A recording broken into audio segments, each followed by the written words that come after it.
1. Select and make your first pick. 10, 9, 8, 7, 6. Choose and pick the best one. 5, 4, 3, 2, 1. Select and make your first pick. 10, 9, 8, 7, 6. Choose and pick the best one. 5, 4, 3, 2, 1. Yo, one box could leave you messed up and fractured. Block these uppercuts, they may leave you captured. May the best fighter win and win again. Battle to the top until his life ends. But if his life ends and he starts to decay, may one of his street soldiers avenge things. See you talking to the game, couldn't be talking to me. I got enough to beat and more soldiers to bury. You know we just clicked in and made you realize this game is twice as hard. You see that with your own eyes. You're on the way to choose your type of life, cause you gotta. I tell you from now, which fighter will be the hotter. I don't think you want this one, just practice. Just challenge me when you're ready with your tactics. High punch, spin kicks, watch your back split. I see you in the air when I make you backflip. Get it on down. Select and make your first pick.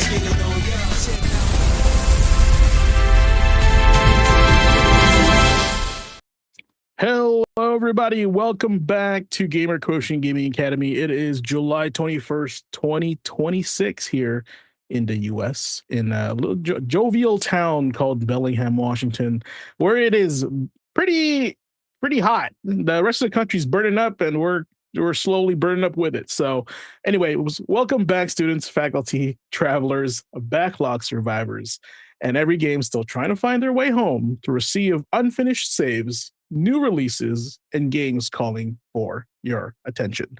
It's been a couple crazy weeks. It's been a crazy month, actually, for gaming and gaming news. You know, the industry's collapsing, but what is not collapsing is this show, because this show is Gamer Quotient / Gaming Academy, and class is officially back in session. If it's your first time here, welcome.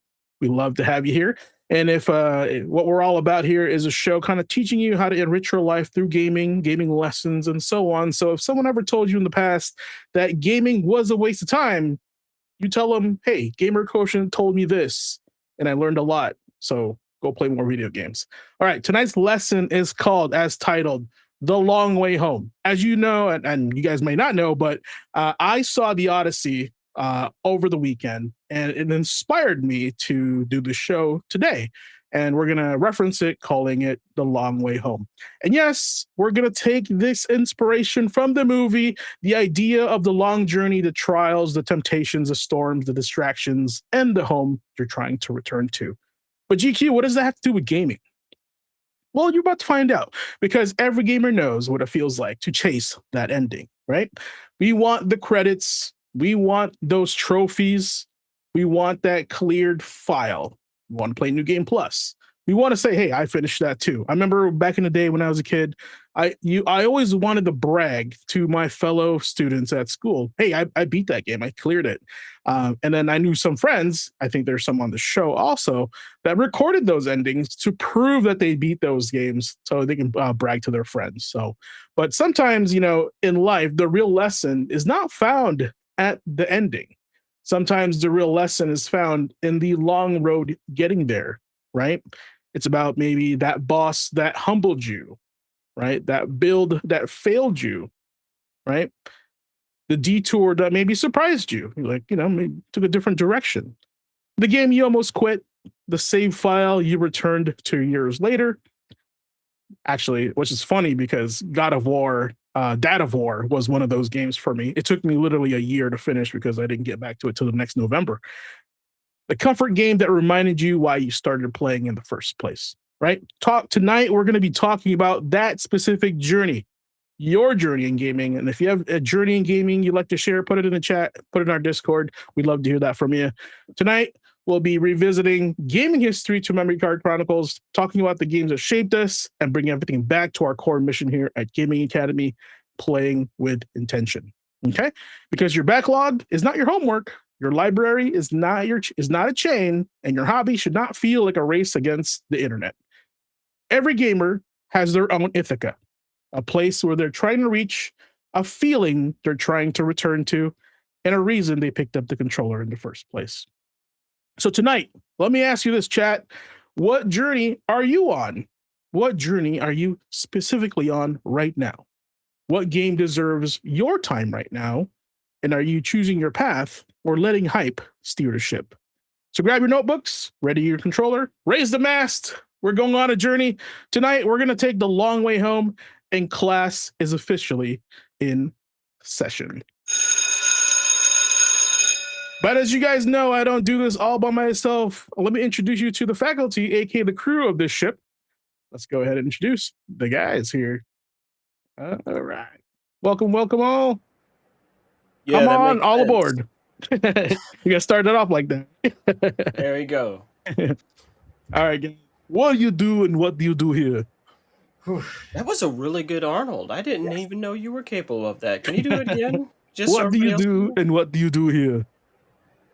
can- Oh, I want to answer it. Somebody fucked up. No. I'm Oliver. Been in the industry for a hot minute. What I do here on the show is I'm the guy that usually knows some weird random ass shit that nobody else knows for some godly reason. And no, I'm the one that says the dumb shit. Like, what do you really do on the show? I know interesting facts, and I will say the most ungodly, uncouth nonsense. I'm smart and say the stupidest things.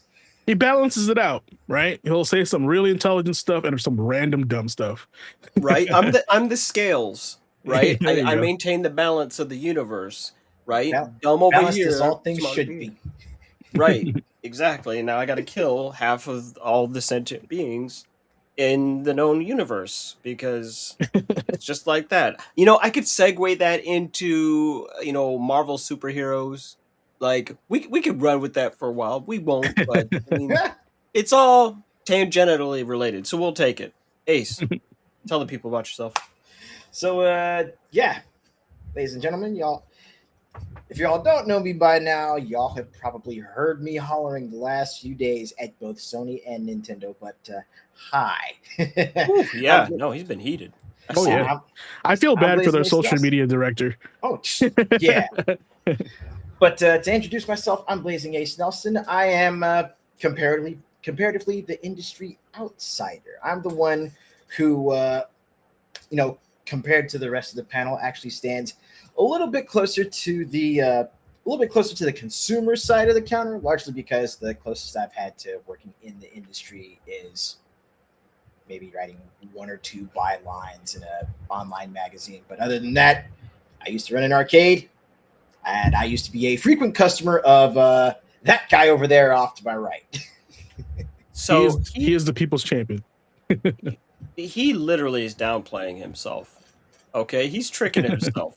He, without saying, no, Ace did in fact actually work for a well-known developer. Oh, derp. My bad.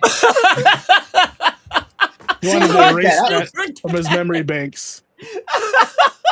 Oh my god, we need to take the SSD out of your fucking head because you lost a whole chapter. Yes, we do need. Look, we do need to take the SSD out because listen, it is too damn hot here in Belgium. How did you forget? No, we need to run malware bites on my shit so I can defrag it. Like, again, we're not gonna get into who, but it's one of those you can't forget that you worked there. You fucking killed me. I was ready to be like, I'm gonna have a serious show. We're gonna talk serious shit, and he said that. Oh my god. Oh, you're the last person on Earth that actually put out a static display. Like we had a you're the last CRT on Earth. It said Oops. oh my god. All right, but Oh, let's Lord. clean this up a little bit though. I am, as I've mentioned in previous shows, and as I will reiterate here, I'm also the Dean of Applied Sciences here at the Gaming Academy. So when it comes to video games, not only do I work with explaining to folks how these games work, but also how they work with you and how both you interact with the game and vice versa. So yeah, as far as mechanics go, I'm your guy. As far as remembering that I used to work, at least as a contractor anyway, for Nintendo, yeah, Still counts. that depends on the day. Still counts. Pro tip.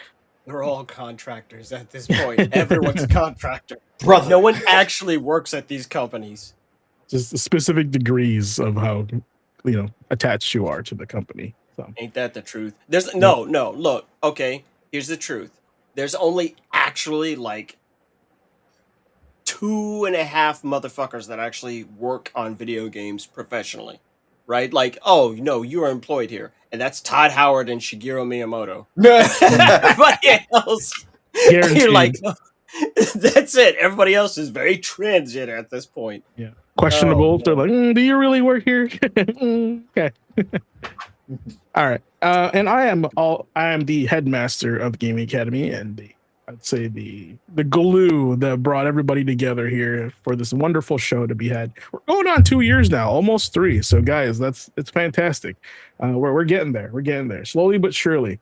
But yes, I did retail for games. I managed a local game store here. Almost managed to make it $1 million store. Actually, we got really close, right around $800,000 in volume. Not bad for a mom and pop store. That's all I gotta say. Ace was there very frequent, very good customer, and I'd say he's like a local legend over there. He's always when I was working. I don't know how he is now, but when I recall, yeah, and I dabbled a bit. I do play testing for various companies. I'm a play tester now for another company, so it's just one of those things, guys. If you're looking to play test games, keep an eye out for ads, and your chances increase if you apply. Right? Don't feel that like, oh man, they'll never pick me. Oh no, I don't think I can do that. No, you gotta try, because if I can get in, you guys can get in, right? And I have like very little experience in playtesting games, so good luck and keep trying, because guys, we got a long way to go to get home. So I guess before we get going, any quick takeaways so far from the week? Anything happened on the week that you want to share with us? Yeah, I do. Like, you know what? I was just kind of talking about this earlier, where we are now at a point where we spend more time complaining about games than actively playing them or doing anything with them. I mean, in mass, not just the show or anything like that. Culturally, Yes. culturally, yeah. And it bothers me a great deal.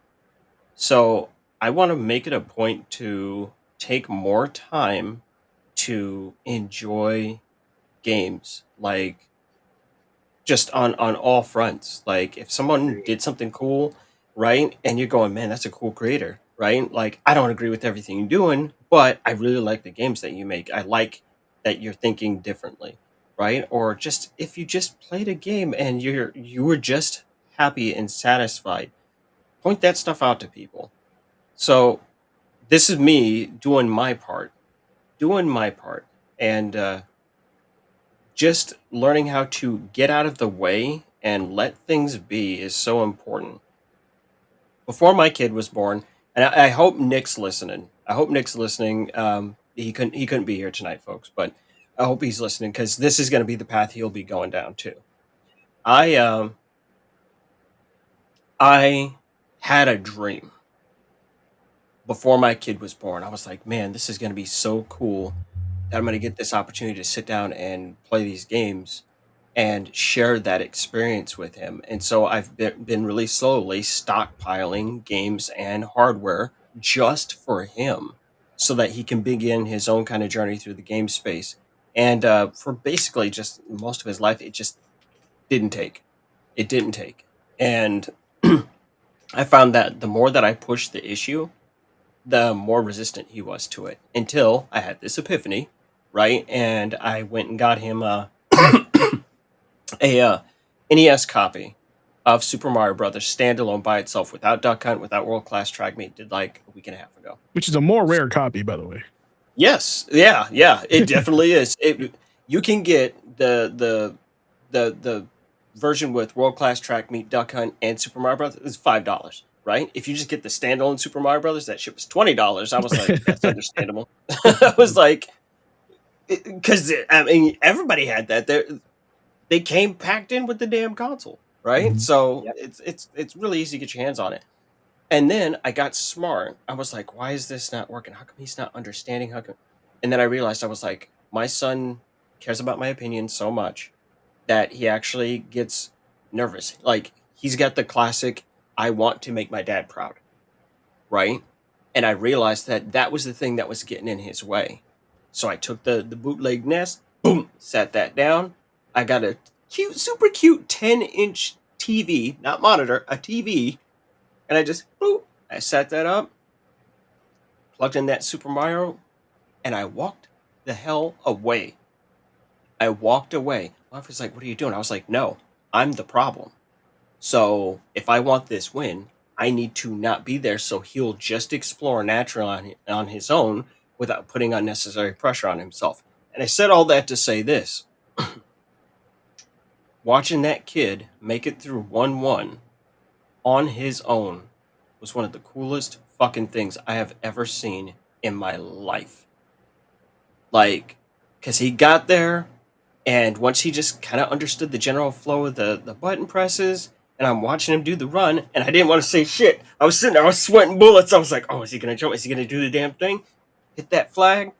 And this foolish child said, "Yeah, we did it. We got to the castle, and now we're going to go to the universe." I said, "Universe?" No, that's what he thinks 1-2 is, because it's black. He sat there in 1-2. I was like, sure. I was like, go ahead, buddy. Run with it. And then, I sat down, I picked up the controller a little bit, and I ran through, and I got a fire flower. He ain't ever seen that, right? And so I'm just chucking fireballs at stuff. And that kid looked at me like I was a fucking wizard. Like, what fresh nonsense is this? Sat the controller down, walked away. Now he's laser focused. He's like, I gotta get the big Mario. I gotta get the flower. I'm watching the video game neurons form in real time. And it is so fucking cool. So now it's opened up this whole new thing. I got Super Mario Brothers Wonder on deck. I said, hey, you be good. We're going to get in here. I'm like, boy, I'm about to hand him the fucking keys to the car and be like, let's go. Like, we got shit to do. like, hurry up, nephew. Like, no, I'm juiced up. I literally have just the game stacked up. And she was like, why? I said, because once I know that he can understand that flow, and he can figure out, wait, the things I'm doing with my hands translates to things happening on the screen, which is a thing, right? We don't think about it now because we've been doing it for so long, but who remembers the herky jerky, right? When you first started playing video games, right? You would be herking and jerking and doing all that, trying to make your body move to accommodate what you want to see on screen. I'm watching that happen, and I'm going, this is just universal. This is human condition stuff. Right? And now I'm watching it go away as he's been playing over the past week. So all I'm saying is this. I'm about to have a fucking amazing black video game nerd summer, right? Like hot girl summer out, black video game nerd summer in. Fuck all y'all. Baja Blast. We getting us some. No, he's a Negro video game nerd. It's about to go down because he's juiced up, and of course, now I just catch him humming. I catch him humming the Super Mario theme, and this is again. I prepared for this moment. I got ready for all this. So last night we had a major storm. Like it got a little spooky out there. Okay. Right? Like, ooh, shit. Like, it knocked out a power for a nice chunk of people in this city. And we were without power for about, 6 to 7 hours. Right? It was really weird. But something I did before my son was born saved my ass. You know what that was? I went out and got, 6 years ago, I went out and got the itty bitty Game & Watch version of Super Mario Brothers that can be recharged. So, while we're sitting in the middle of this power outage, I was like, hey, brother. And just handed him Game & Watch. He was like, oh, bet. So he's sitting there jamming out on Mario. Unbothered, right? He could always get to that technology and get connected to that thing at any given time. So, decisions I made literally half a decade ago paid off this week, right? And it's just gonna get better. I'm here for video games because I like video games. I'm not here for people's drama. I'm not here for people's bullshit. I'm not here for your job. Your job is not my problem. My problem is playing games, right? I love that your job allows you to make those games, but it's like, hey, there's nothing I can do. The only way I can support you is to buy something or don't, right? And in this moment, everything is kind of just coalescing in this really cool fucking way that I wish other people could experience. I wish that you could be as happy as I feel watching my son come around to games on his own in a real, authentic way. And tomorrow's about to be fucking lit, y'all. Okay, like I'm gonna go out and get some bootleg cereal. Don't Bottom shelf. That's what I'm talking about. I'm about to get the damn bootleg cereal. I'm gonna be like, post up. I'm gonna get out the Baron switches. Chocubite. Not Right, the Count Chocula, the Baron Chocubite.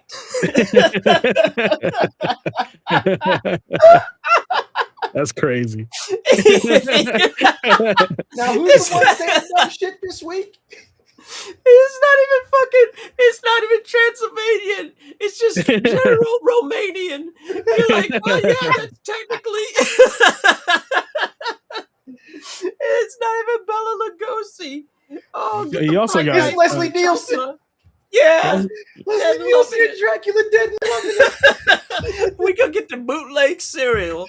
We're gonna go back in time. Like, I'm gonna be Doc Brown. He's gonna be Marty McFly, and we're gonna go back to fucking 85. Right? We're gonna go hard on these video games, and I'm here for it. Oh my god! Wow, the bootleg fucking Dracula. Baron Chocubite. I love that. Oh, you're killing me! Oh no! I got the laugh sweats. Shit! Oh What about you, Ace? What did you do this week? Any takeaways? Well, this week I actually, especially like over the course of the weekend, I actually spent a good chunk of time disconnecting.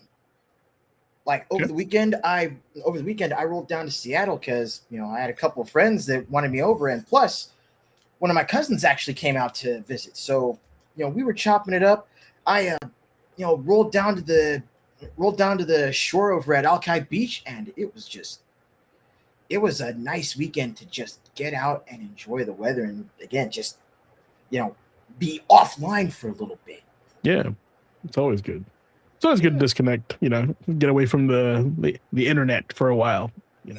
That's a good thing for sure. Yeah, and I mean for the folks that actually followed me on Twitter, I did post a couple of skyscape shots from Alki.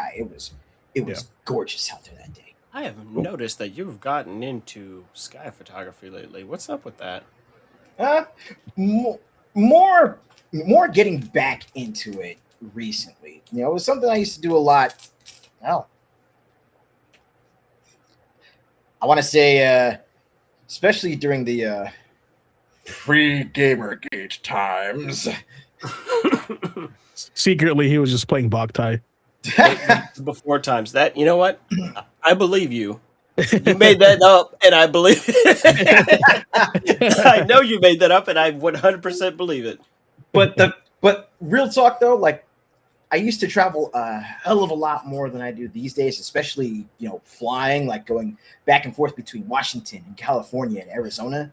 And more often than not, whenever I was on the plane, I just take shots out the window because I was always just like mesmerized by how the sky looked when you were above the clouds, right? It gave me that same feeling that I got when I first started. Yes, tying it back to video games, ladies and gentlemen, back when I first started playing Skies of Arcadia. I'll do just it. That sort of feeling of high adventure, exploring the different islands above the clouds and then getting to go within and below the clouds as you're exploring. It was that same kind of feeling that I got as I was boarding the plane for the first time, the 10th time, the 20th time. Cool. When you get it, so Ace is gonna have an airship. Got it. Check. For sure. I'll take it. For sure. I'll take it. Um, I will be Sid. I spent 3 hours on Sunday in a movie theater watching Christopher Nolan's The Odyssey, and Man.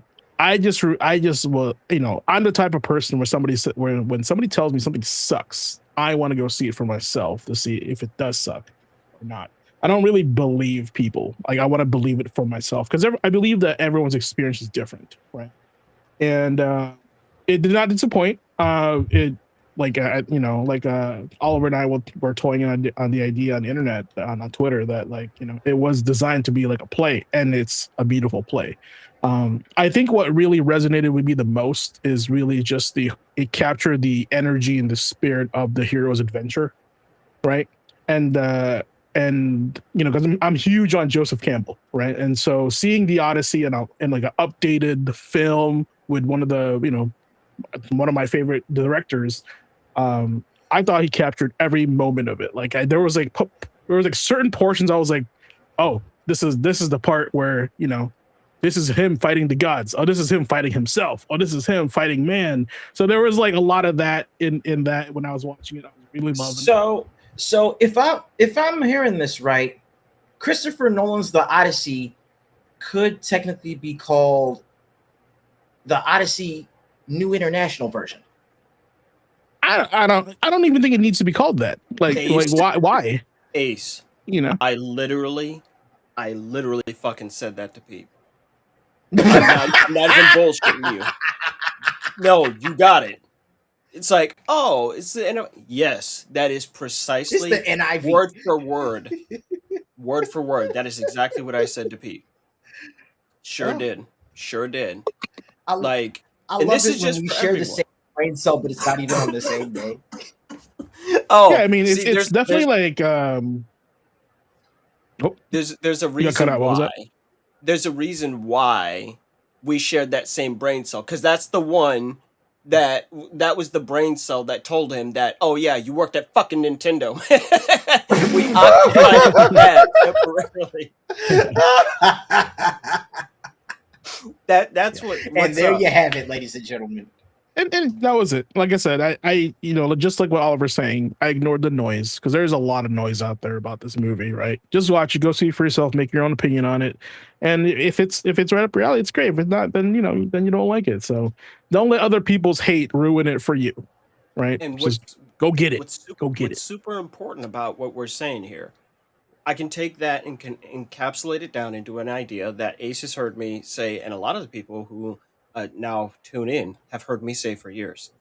Give them a chance to disappoint you first, right? Yeah. Like, don't be fucking Mikey from Life Cereal who just hating everything. It's like, I'm like, you know what?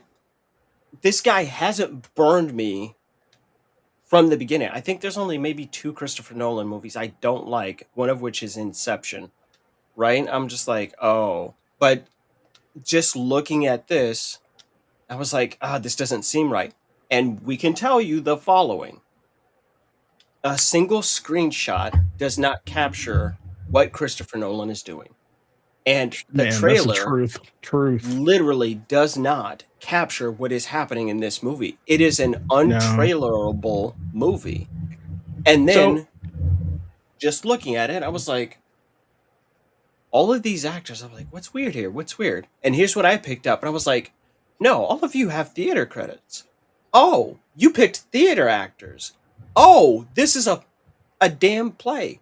Like, there are whole shots and things that you literally don't do in film. You don't do what they did here.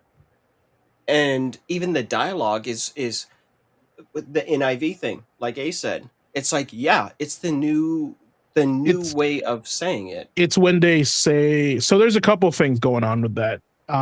It's clearly what they mean when they say it's for the modern audience, right? That's why they wrote it that way.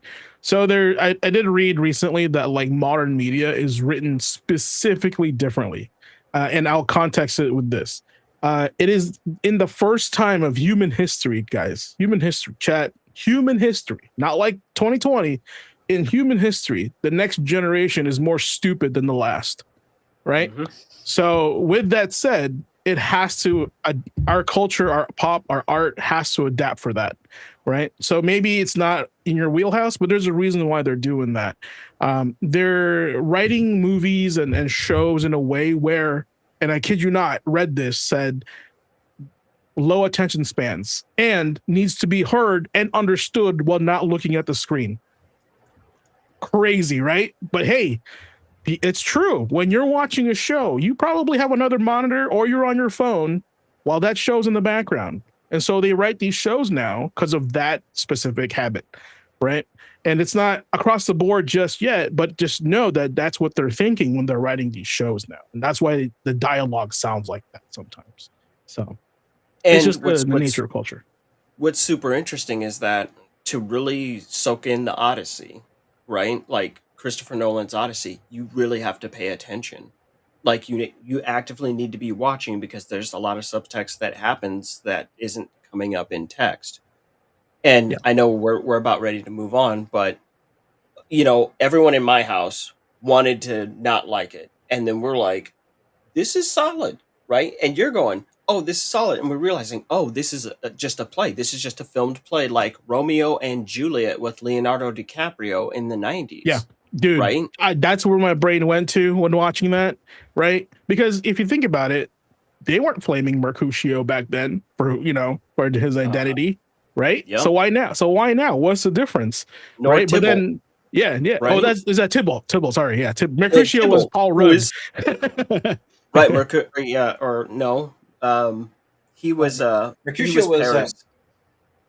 yeah, Mercutio. That was John Leguizamo, wasn't it? Was it? No, John Leguizamo was Tybalt, Prince of Oh. Cats. Yeah, Mercutio was.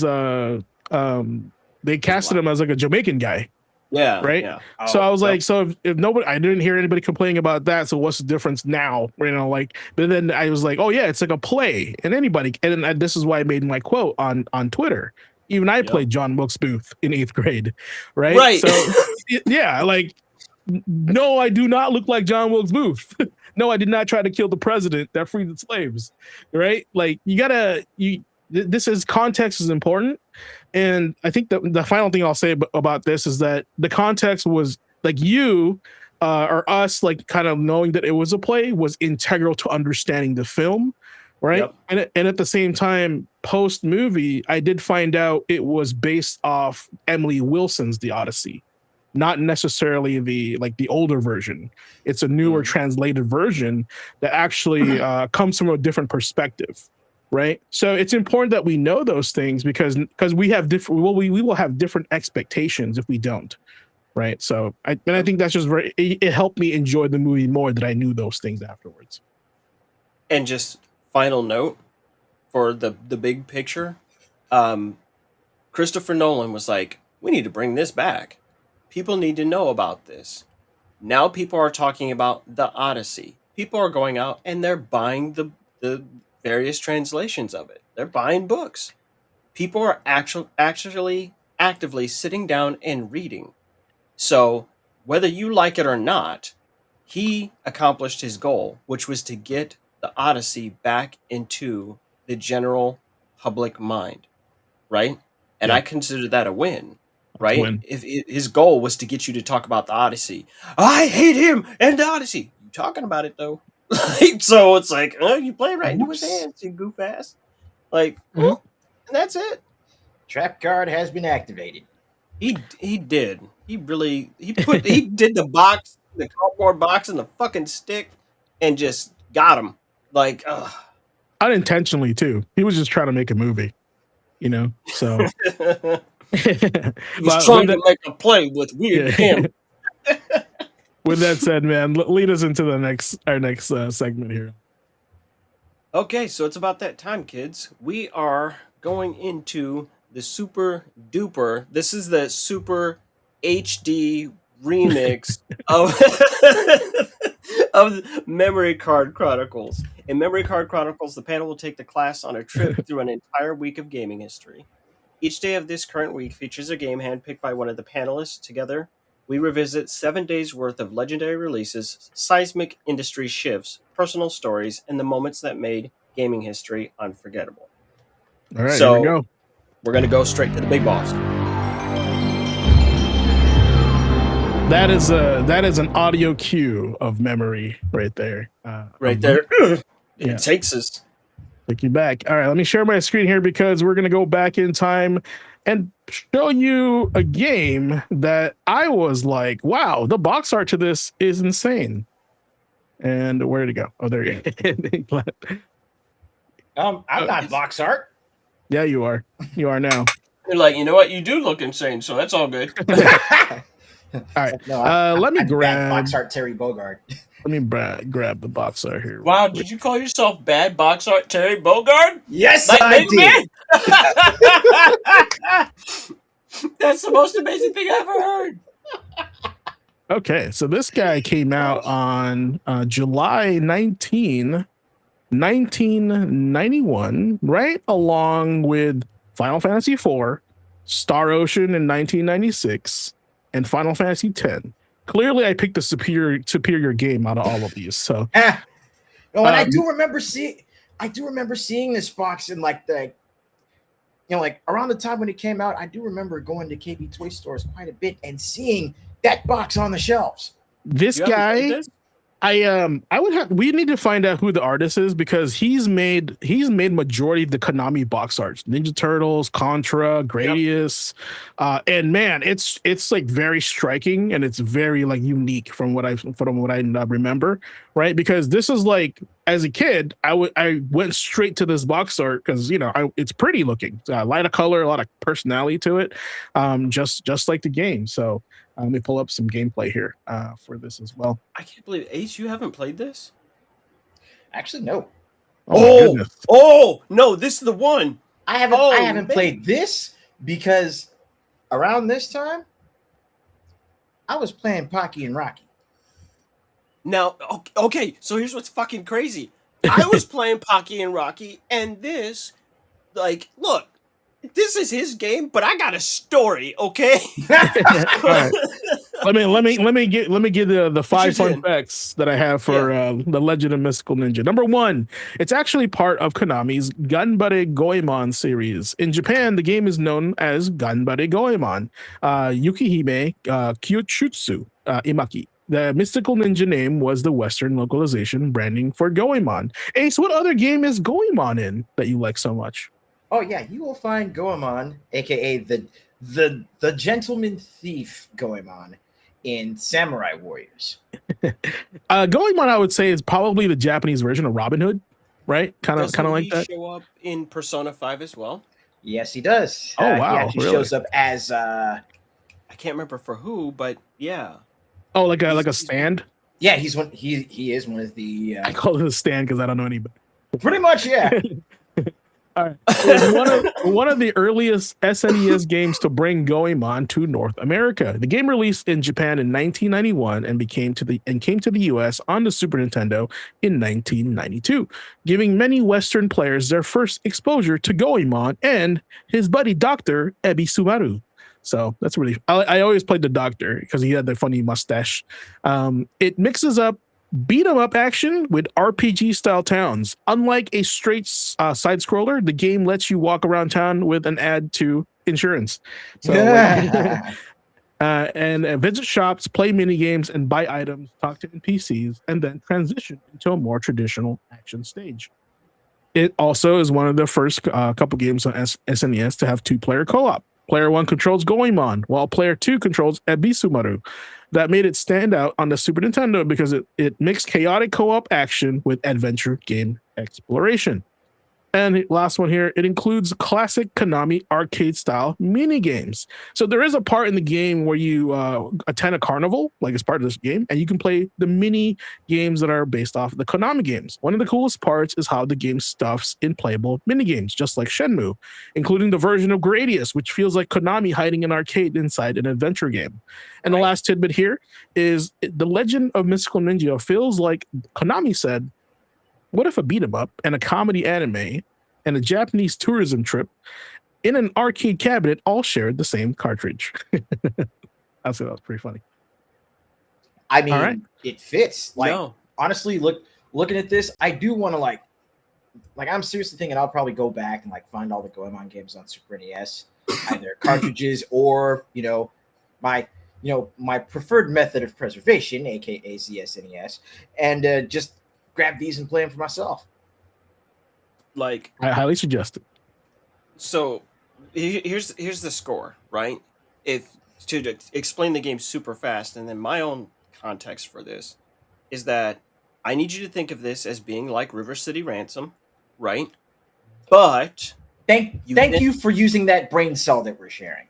there we go. Like, it really is. It's basically River City Ransom, but it also has separate regular side scrolling, like not isometric, just straight side scrolling sequences as well.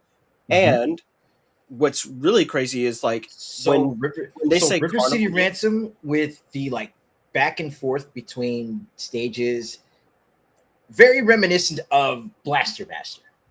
yes, like that in that kind of structure. But then add on top of it, I mean, you do have a time limit, right? But then when you think about the depth of the mini games, I need you to think about that shit like it's Yakuza.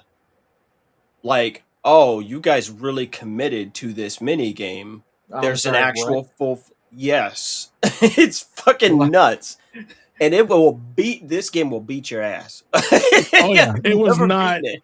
It was not easy, from what I remember. It was at the tail end of the "We Still Hate Them Kids" Yeah.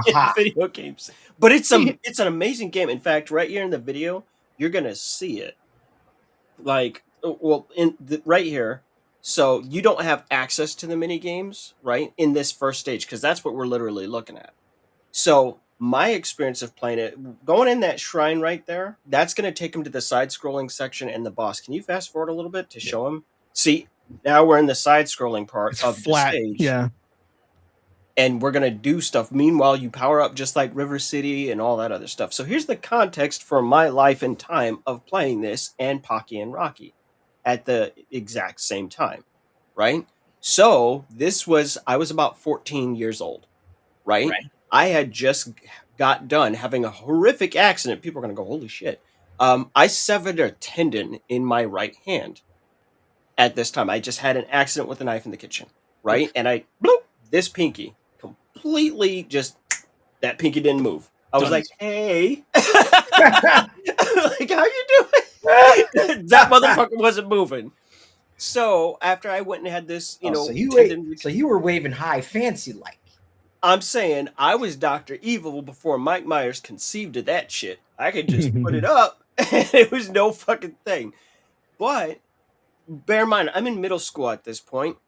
I go and have this crazy reconstructive surgery and they rebuild like my tendon. They have to literally splay my hand open, completely fold it open, rebuild it, and then close it back up. I still have a massive surgical scar from that.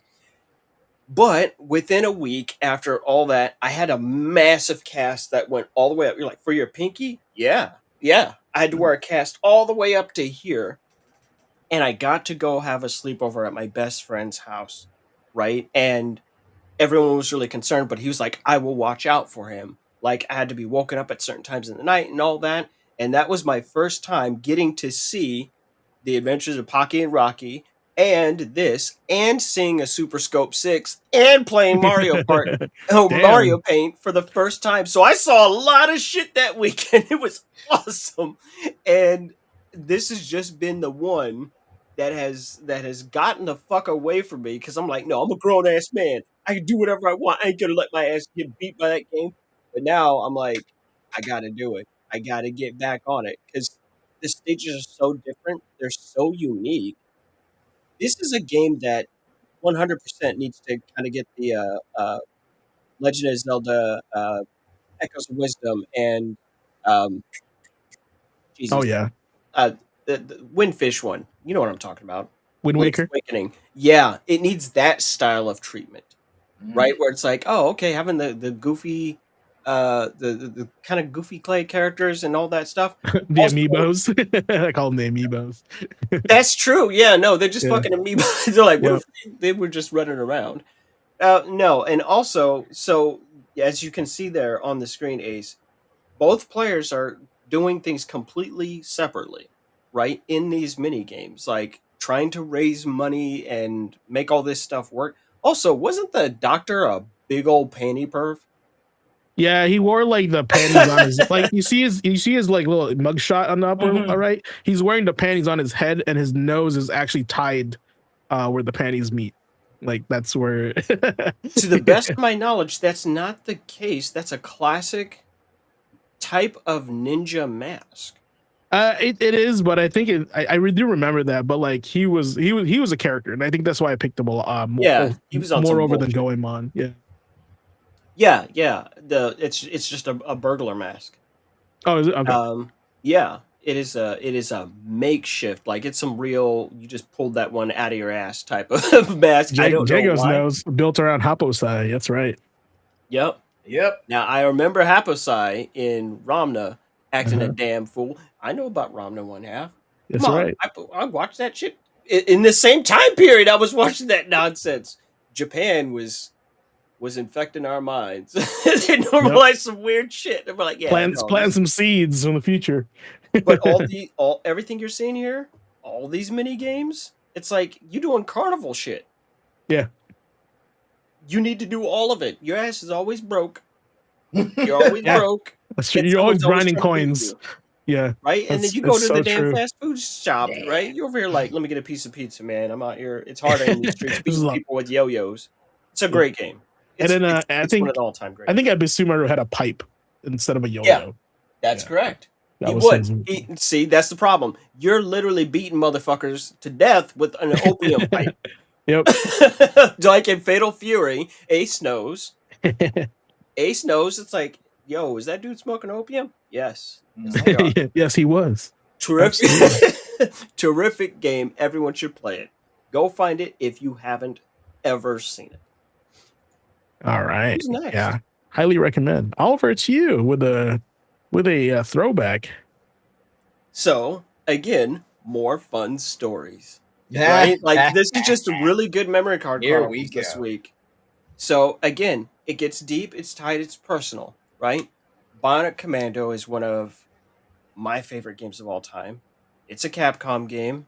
Full disclosure, I'm in the Capcom Creators Program, right? Every now and again, they give me games a little ahead of time, right? And I stream them and do all that other stuff, but that's the extent of my connection with them and showcasing their products and talking about that.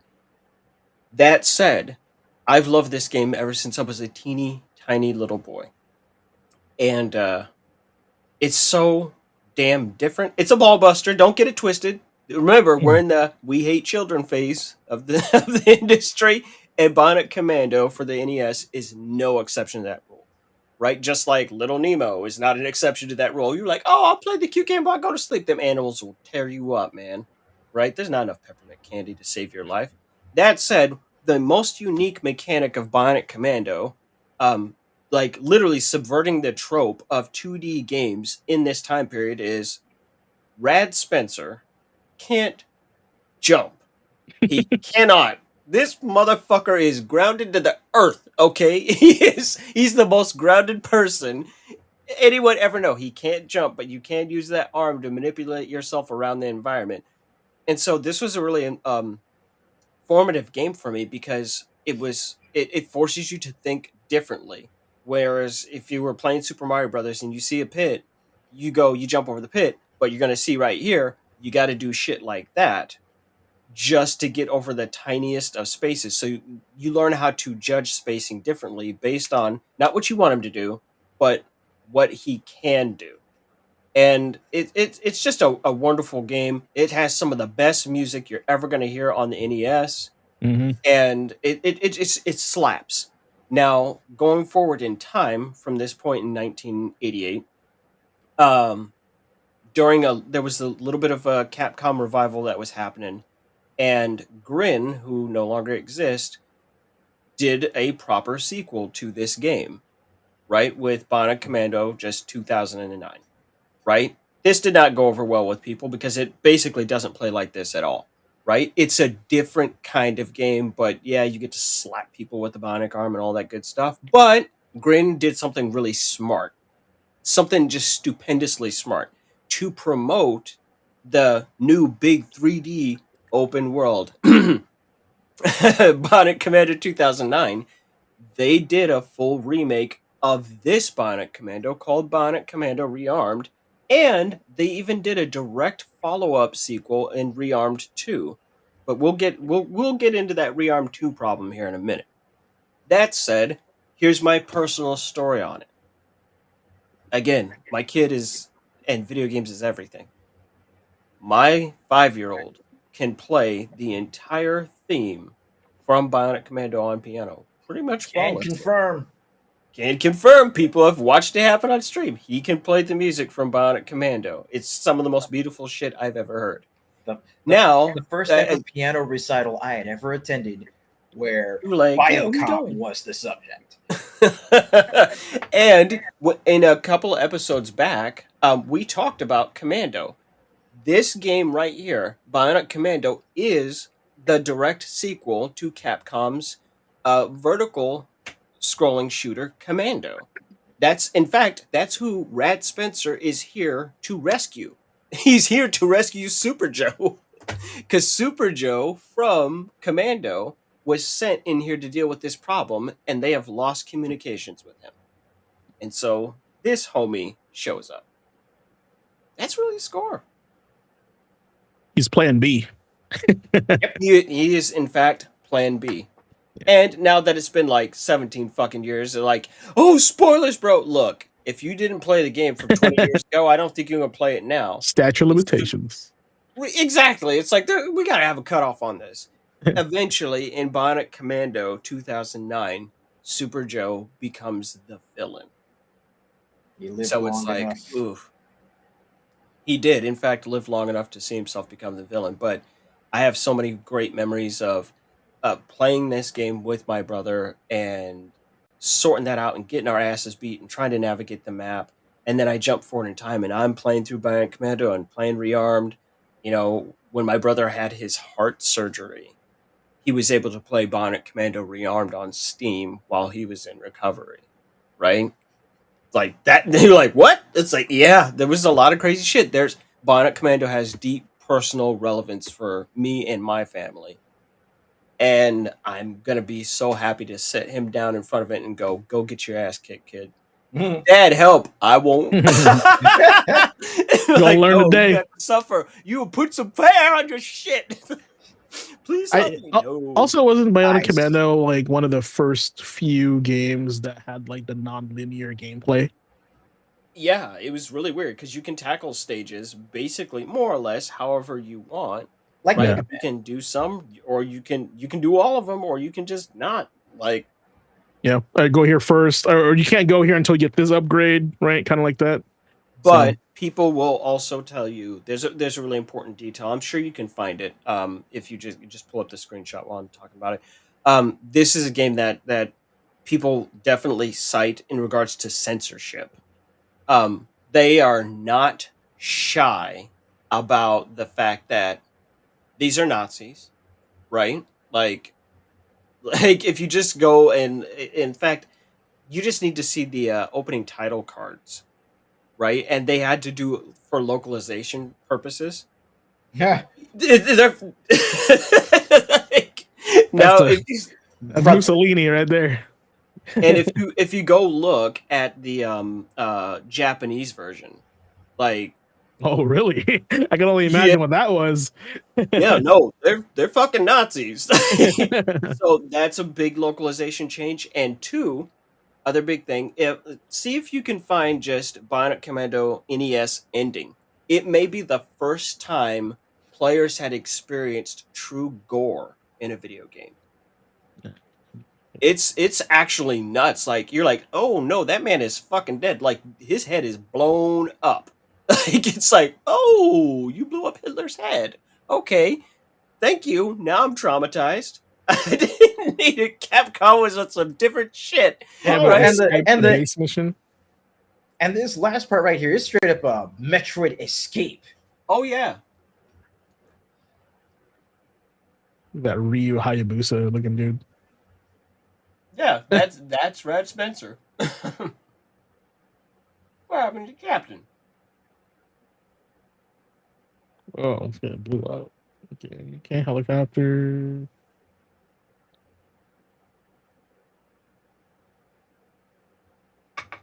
Where is it? Which portion is it at? No, in the actual final fight. Oh, in the final fight. Yeah.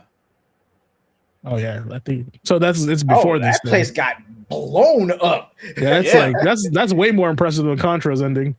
They said, fuck that Earth. Oh, is it this one?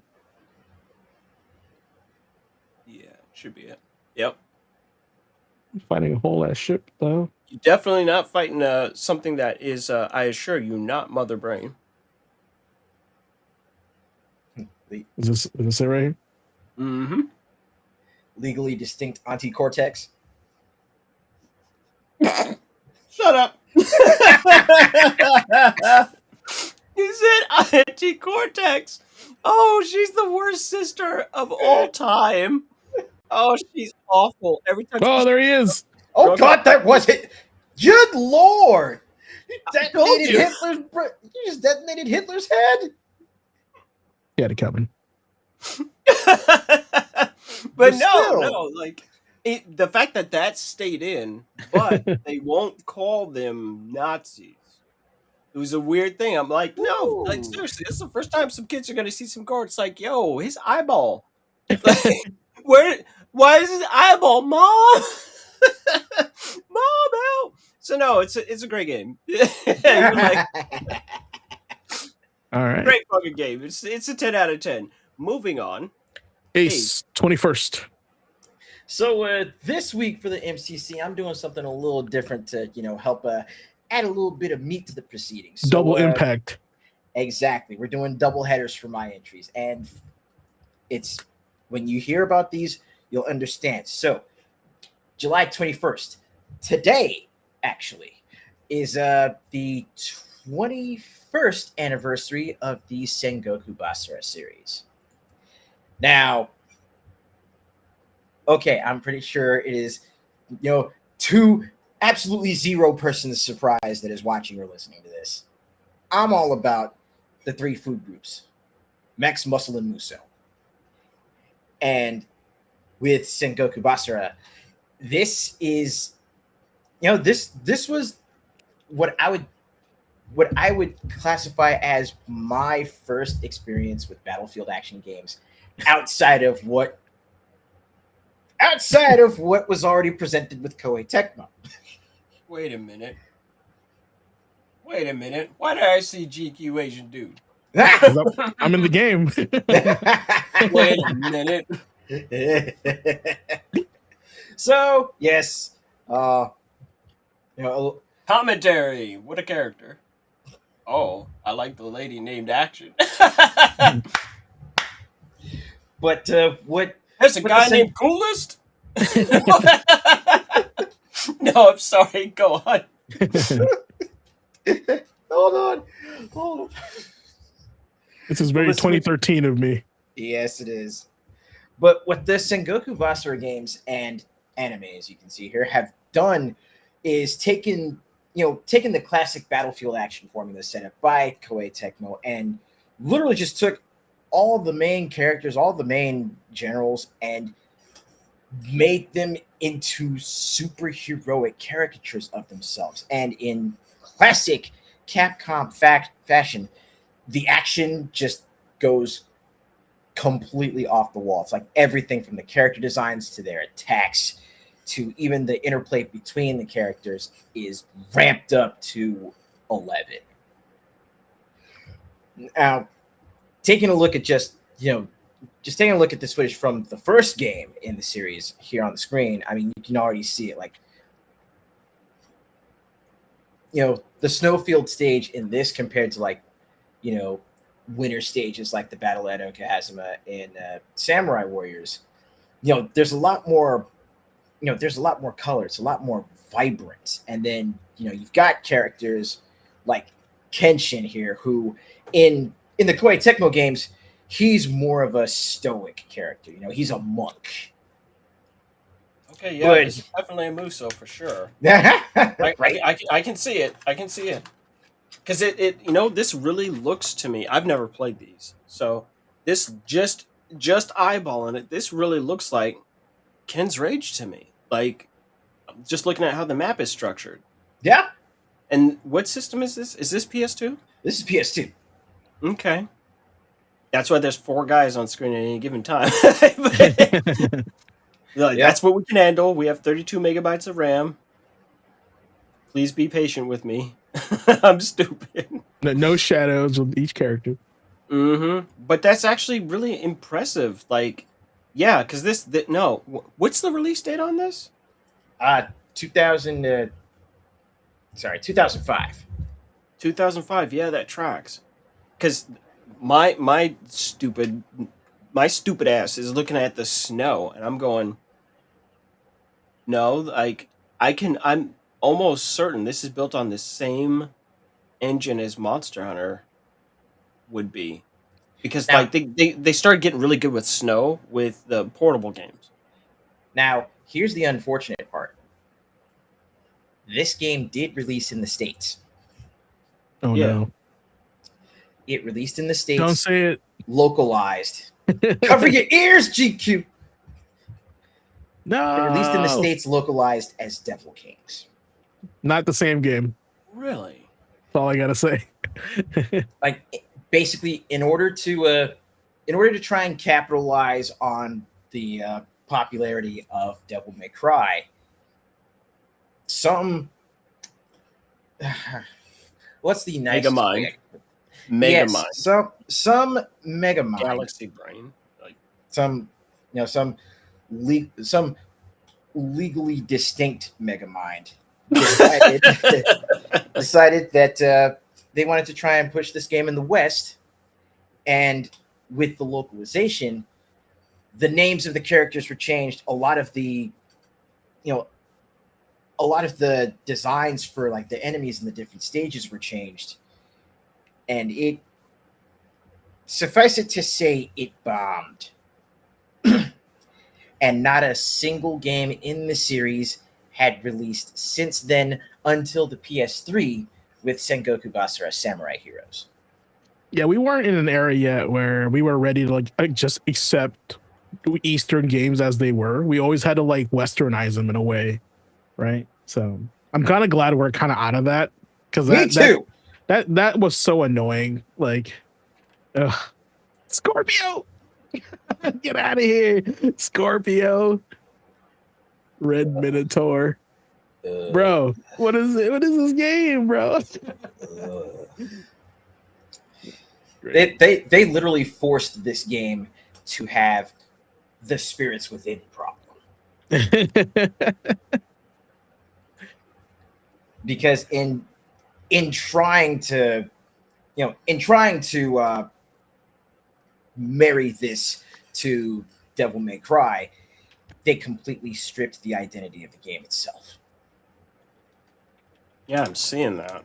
Like, it's trying to do too much. Yeah, it's just one of those like, let's make another Iron Man show because Iron Man's popular, but it's not really Iron Man, right? It's not going to hit very well. It's like, let's try to make Iron Man, so they come out with Titanium Tommy. Or Copper Cooper. This is the bootleg episode. We just keep going with the discount knockoff of everything. You know, speaking of discounts, but it's definitely not bootleg. Tell us about this game. This gem. Let's turn it around here real quick. So for the 2 in the 1-2 punch for July 21, today is also the 10th anniversary of Death Road to Canada. Now, everybody else at this point, let's see, 2016. What was I playing in July of 2016? A lot of shit happened in 2016. Well, if I remember right, year of video games. January of 2016, that was when Monster Hunter World dropped, right? No, no, you're way off. No, You're that 2 was- years off. That was no, that January. was 18. 2018. That was 18. Definitely How 2018. dare you? No, but there was a lot of big releases, and in this time frame of 2016. So we had Darkest Dungeon had its console release. Fury came out. Enter the Gungeon came out. Oh right. No, Yeah, see, there's a lot. here's where I thought it was 16, because 16 was a lot of Oliver games that kind of got me, pulled into his orbit. Yep. He was like, "Hey, what you doing over there?" "Oh no, I'm trapped." Oh, and wait, 16 was also the year that you sent me that sent me that Steam machine, right? I think so. There we go. That did it, because that was the year where I was also playing, Middle Earth, Shadow of Mordor, and stacking up bodies on that. But Death Road to Canada, from what I saw of the game, was just it was really interesting, watching people play it, and just the kind of format that this game has. My first analog to compare it was it was like a zombie themed Oregon Trail. So I just kind of nicknamed it the Oregon Trail, even though there already is a game named Yep. that is literally Zombie Oregon Trail. But I was watching this, and honestly, I can say this is one of the few positive memories that I have of that stretch between 2015 and 2022. But we don't need to go into the background of that. But one of the games that I remember having very fond memories of, at the very least, watching someone play, was this, because one of the things that I saw in this game was a character that actually, was granted a specialty. I think it was like kill food. So you could actually go hands up with the zombies. And I was just like, oh, I might need to get on this at some point. And folks, if you're keeping an eye on this space over the next couple of weeks, you will see me go hands up on this, because episode 2 of PHG is going to be that goofball and myself, namely with me on the stick, tackling Death Road to Canada. And Chad, if you want to be in the game as an NPC, submit your character. We'll put you in there. You know what? That's actually a great idea. Yeah, we'll do that, because there are actual modes where we can just take those people and they show up as the randomized people that come along for the trip. Yeah. Like, Yeah. no, you totally do that. This was a great year. This is another one of those games gonna beat your ass. Like, it's gonna light you up. Like everything Ace said was like it's got that same Oregon Trail vibe going to it. Like, there's just events, and let's put it this way: I beat the game one time when it came out on console. So the console release is going to come 2 years after this, in 18. I beat the game one time in 2018. I couldn't touch it from that point forward. I just could not survive runs. And then I just started playing again about a month and a half ago, getting ready for that episode, and now I'm just winning runs back to back because of exactly what Ace said. No, I start with a fucking brawler, and I come in there and I literally punch and throw zombies into other ones. And my wife is a doctor, and it just gets funny. Like, the fact that I haven't been banished to the couch over shit that Digital Oliver is doing. Because he just says shit. She's like, hey, maybe you should cool down. He's like, maybe you should shut up. I'm like, dog, you were going to get me in trouble. I'm trying to get laid some point in this He's decade. spending all your trouble credit. Yeah, he's spending it for me. I'm like, what the fuck is wrong with you, man? Oh, and what makes this even funnier is that this game is still getting updated. This game is still getting post-launch support for free 10 years on. Absolutely. Yeah. Like, I just checked the version history on the PlayStation build of it, and it's like maybe one patch behind. So they are still supporting it. And one of the just an interesting quick this is me doing my job. Weird little factoids. A lot of the time that they bring in modders to actually be a part of the team, just because like they really come up with crazy shit, and it's a very moddable game. That's good shit. Yeah, and like the credits for those people are inside, or are literally physically contained within the game as characters, going, hey, here's what they added, and here's what update they added, and it's like, oh, that's really cool, right? Most important thing about Death Road to Canada is it knows it's stupid. Yeah. and knows it's dumb as shit. And so it gets very, very, very funny very quick if you just relax into it and go, you know what, fuck it, let's have fun. Like, I mean, come on, there's a Robo Mountie. There's literally a mecha Mountie that's like 12 feet tall, and That's he just walks amazing. around saying "A" and murdering That is everything. You're like, amazing. oh, okay, we're in the stupid place, right? We're not in the good place like the show. We're in the stupid place. Oh, all right, and you just go along with it. You're like, whatever. It's a great game. What's funny though is for the doubleheader, actually, you got the day off on that one. The release date for PC is actually the next day, not today that you have here. But no, it's actually the next one. I don't know why, but no, I was like, oh, it's like, wait, are there 2 games this day? No, there are not. But no, we're gonna have a lot of fun dissecting Death Road to Canada for And philosophy of watching him game struggle. and watching him struggle, because at the end of I'm the going day, to. it's for many of us, Oregon Trail is pretty much our first exposure to the concept of a rogue like or a rogue light, right? And Death Road to Canada is no exception to that, right? And Chat, so getting into that is the magic. I know Oliver knows, but does the chat know the difference between roguelike and roguelite? Bingo. So put it in the chat while we're moving to this game I've never heard of because it's dead, according to Oliver. And I'm actually really curious what you know about this game because I was like, this game's real when I saw this. And I want to learn more. So, Castlevania Puzzle Encore of the Night. This I took the time to add this game to the list for this day because this is exactly what we're talking about when we're talking about game preservation. It does not matter when they go, oh, but it's on my account, I'll have it forever. Bullshit, right? You cannot download this game. This is a complete retooling What? of Castlevania Symphony of the Night as a fucking Puyo Puyo game, and it works. It's so good. Symphony of the Puzzle Fighter? Sign me Yes. the fuck up! Yes, this came out It's in dead. 2010. I had it. You can't get it, right? No! The only way to get it is by unscrupulous means, which is the whole point that people are making. The whole point that they're making. Why Konami pulled this shit, Well, I then don't yar, know. har, fiddly dee, you are a pirate, motherfucker. Give me. It's literally what you see. It's like, nope, you just travel from room to room and get into puzzle fights, and That's amazing. so it's a dead game that is now lost to history.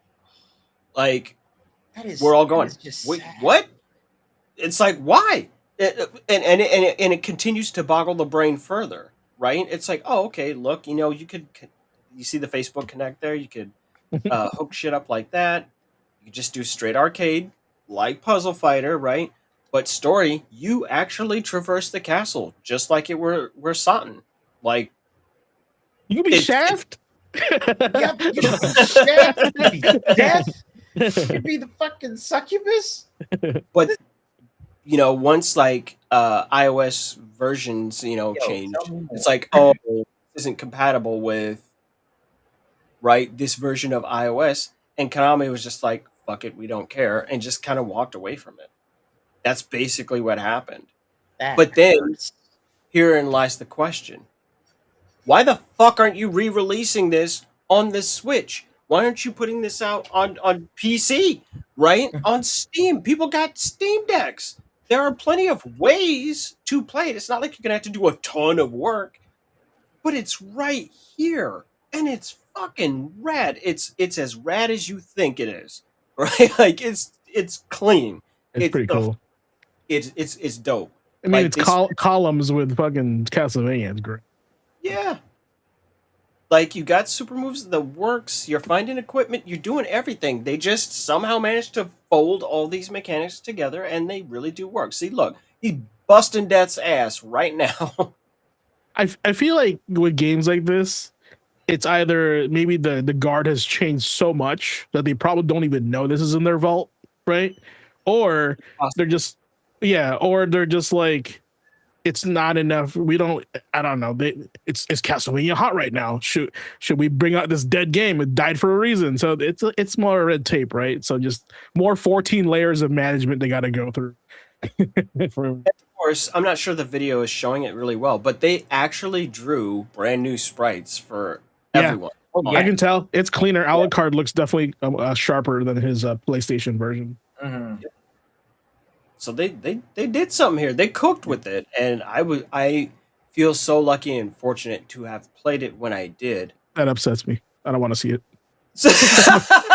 Like, remove it from my sight. Woe is me. That upsets me because it's like the Game Boy Advance games, the DS games were perfect for Castlevania search action games, right? This is a handheld game, like 100%, and it's like, bro, why do you not have this? This is like an easy Money sale. being left on the table. Yeah. So it's probably trapped under a pile of paperwork. They probably have to give EGA something or whoever some kind of like royalties. They don't want to do that out of spite. I don't want to hear it. It makes me Right? Like, I don't want to hear all that bullshit. So Yeah. I'm certain there's a way to play it streaming. I'm sure somebody figured out, especially now think about how far back in time this is, like the amount of work people would have to do to make it playable with a controller, for Yeah. example.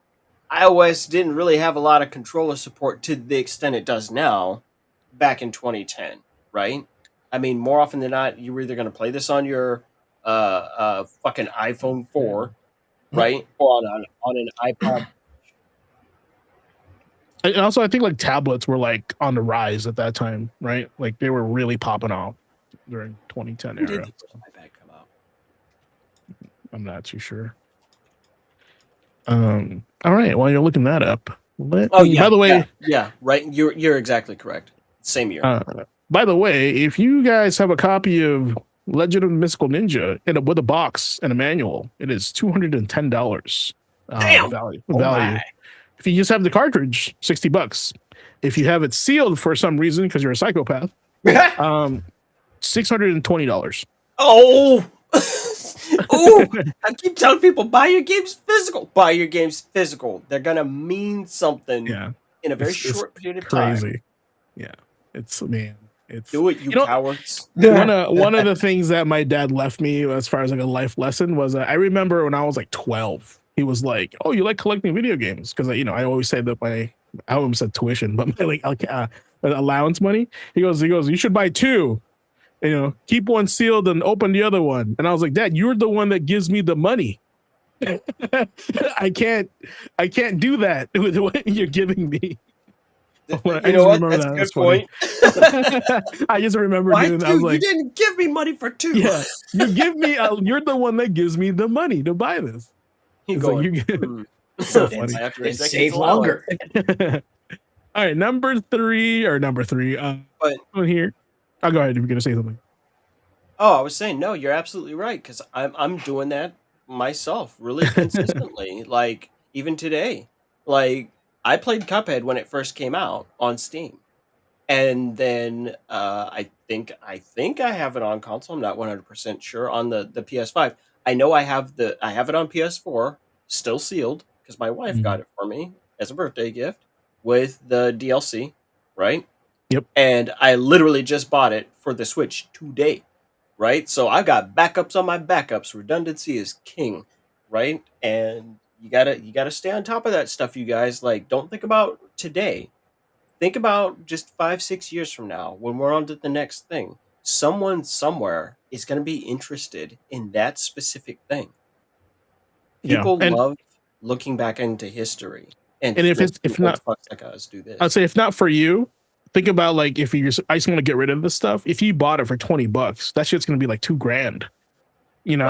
When you want to get rid of that, so you just like 100x your investment. So just think about that, guys. Like this is why when I think when I first made the show, I literally said to Nick, I go, you should invest in your hobbies. You should definitely give something back to yourself and make sure that the thing that you're spending the most of your time with is giving it back to you. Right. This is why we push physical here at Gaming Academy. So Absolutely, man. All You right. got a stack of games for this day, huh? yeah, there's a lot. There's a lot. There's a lot going on the 23rd. All right, show us. All right. So this one here, is actually something I just beat last year because I didn't know it existed. And I was very curious when I heard about this game. Now, Last year? yeah, I beat it last year. It came out in 2020, by the way, on July Yeah. 23rd. Other notable games came out on the 23rd. I'll let you guys know because there's a lot of ninjas on this one. Shinobi 3, Return of the Ninja Master came out in 1993. Max Payne, PC, 2001.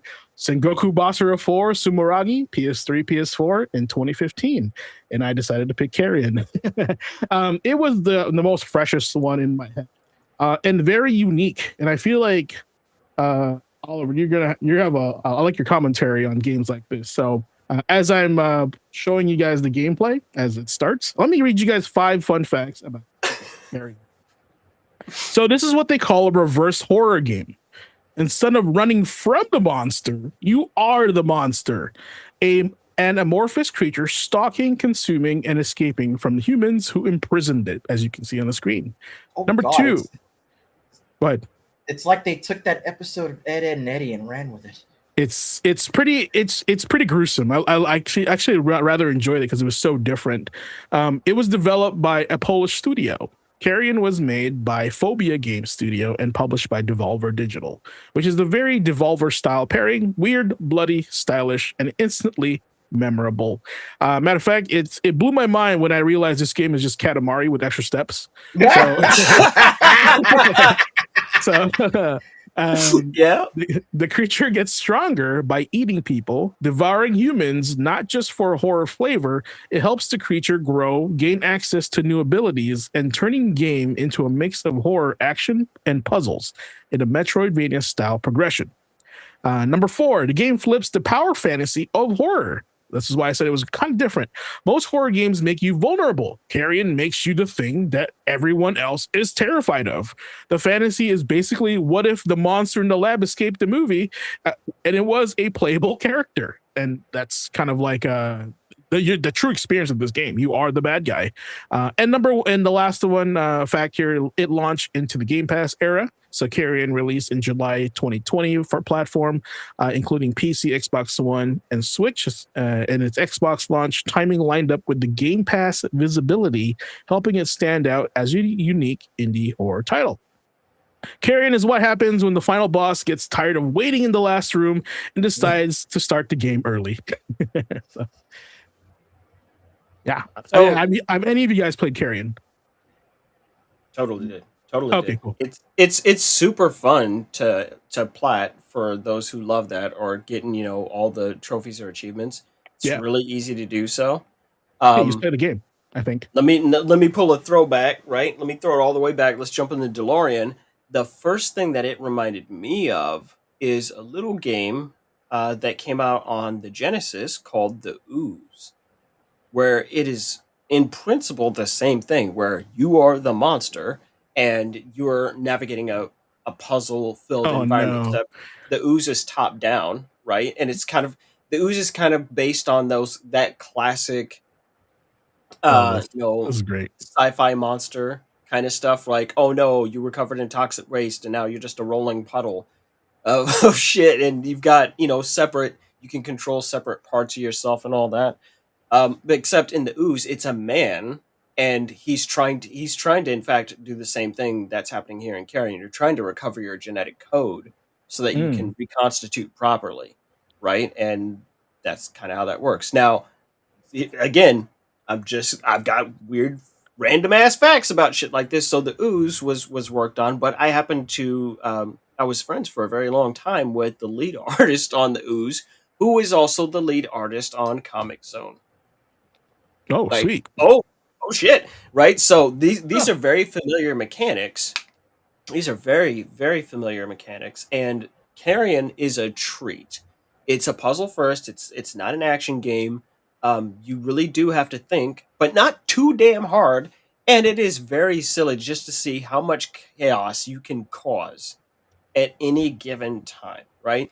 Now, to be fair, I consider it pretty much a one playthrough kind of game. There's not a whole lot to revisit here, but Yeah. boy, you're gonna have a fucking blast for the time that you're in it. Just because, what if we just let the monster run amok? Like I feel like this is targeted towards people who like things like Destroy All Humans, just for Yeah. example. Yeah. Right? Or if you're like, I really like the idea of Dead by Daylight, but I fucking hate other people. I hate other people. This is that one for you because you're just gonna cause a lot of problems on purpose. It's great and I'll. nice. Oh, sorry. ending, Go ahead. Finish. Go ahead and finish. no, go ahead. That was it. Nice ending too. Okay, I was gonna say, like, yeah, if you platinum this game, you found everything. And I remember telling chat on the headmaster's desk, I was like, man, developers just need to make games where you just play and you look and you find everything and you get the platinum. Like, none of this, like, take 1,000 things to do, go out of your way to grind it because it's not natural to the gameplay, and you get a trophy for that. Just, like, find every nook and cranny in the game, like explore or whatever. It depends on the game, of course. And Carrion does that, like, where you just explore everywhere and you collect everything, you get the platinum. Super cool. I wanted to add, since looking at that Ooze game, I was like, oh, this is cool because I wish I kind of knew about it. One of the rare instances where I didn't know that game. I'm a Super Nintendo guy. Do you know about The Haunting starring Poltergeist? My man. Woo! Yes. I keep Ace, have you heard me talk about that fucking game for years now? Mhm. So chat, Wildly original idea. let's do an extra Yes. credit here because Haunting for Poltergeist, it's not part of our memory card chronicles, but clearly, when it told me that you get to be the bad guy, this game is like the game that really resonated with me when I was a kid. So I'll leave it to Oliver to talk about it because I want to hear his perspective. Yes, sir. I got this one. Look, this is my Phil Collins moment. I've been waiting for this moment my entire fucking life Danny said, "Oh no," because I can tell you the plot. So, The Haunting, starring Poltergeist, is about a punk skateboarder, right? And he is haunting. Like he gets in a really shitty accident. Like his skateboard. I think his trucks are bad because cheap corporate slime ball shit, and he gets Yeah. killed. And so he is haunting the family of this CEO. And so they keep having poltergeist moments, right? It's like the movie Poltergeist, and you never personally directly interact with the family. With the family, what you do is you see him jump into that bedpost there. You can cause different kinds of effects on different objects within the house. Your main goal is to haunt out the mom, dad, and the two children. And they're Yeah. all fucking assholes. They are. They They are the man. worst people ever. Now, one of the things that makes this game special is that in order to even be a poltergeist as he is now, he needs to scare the shit out of them, and they secrete ectoplasm, right? And that's what he uses to sustain his corporeal form. So you need to like stay on top of it and keep them moving, right? If not, you will get pulled into the underworld. You don't get lives. You just keep getting pulled further and further and further into the underworld until eventually you can't substantiate anymore. Now, this game is also very adult oriented. I believe the rating for it is M13, like, or Yeah, M813, something like that. It's really weird if you go look up the cartridge for it, because the mom has some big old honkers and a big old ass, and you can make her skirt flip up, and she has the craziest thong on you've ever seen. But how do you know that? Oh, and of course, people piss themselves frequently in this they game. do. Like they will piss their damn pants and lose their minds. So obviously, the flow of the game is you go from more and more complex house. I think it's maybe only 4 or 5 houses, right? But No, there's it's, a lot of different activities. It's PG historically. This was also like the late 80s, early 90s. I am shocked. Yeah. Well, come on, PG. Oh no, for the- it's MA13. You're right. Fucking It depends nailed on it. it depends on the location. Yeah. That's true. Probably if you're in PAL territories, it's probably rated different. But yeah, I was like, yeah, it's a rating. All I knew was it's a rating we don't use anymore. Yeah. right? That's right. But that's basically those are the reasons why it got that, So because the funny. people are pissing on themselves and you're showing off butt cracks and all kinds of shit like that. Like, no, she got a dumper. It's like, this is weird. Okay, but the game is so interesting because it's almost kind of spy versus spy. For anyone that played that on the NES, it's Yep. all the whole game is about booby trapping and getting these people the hell out of here.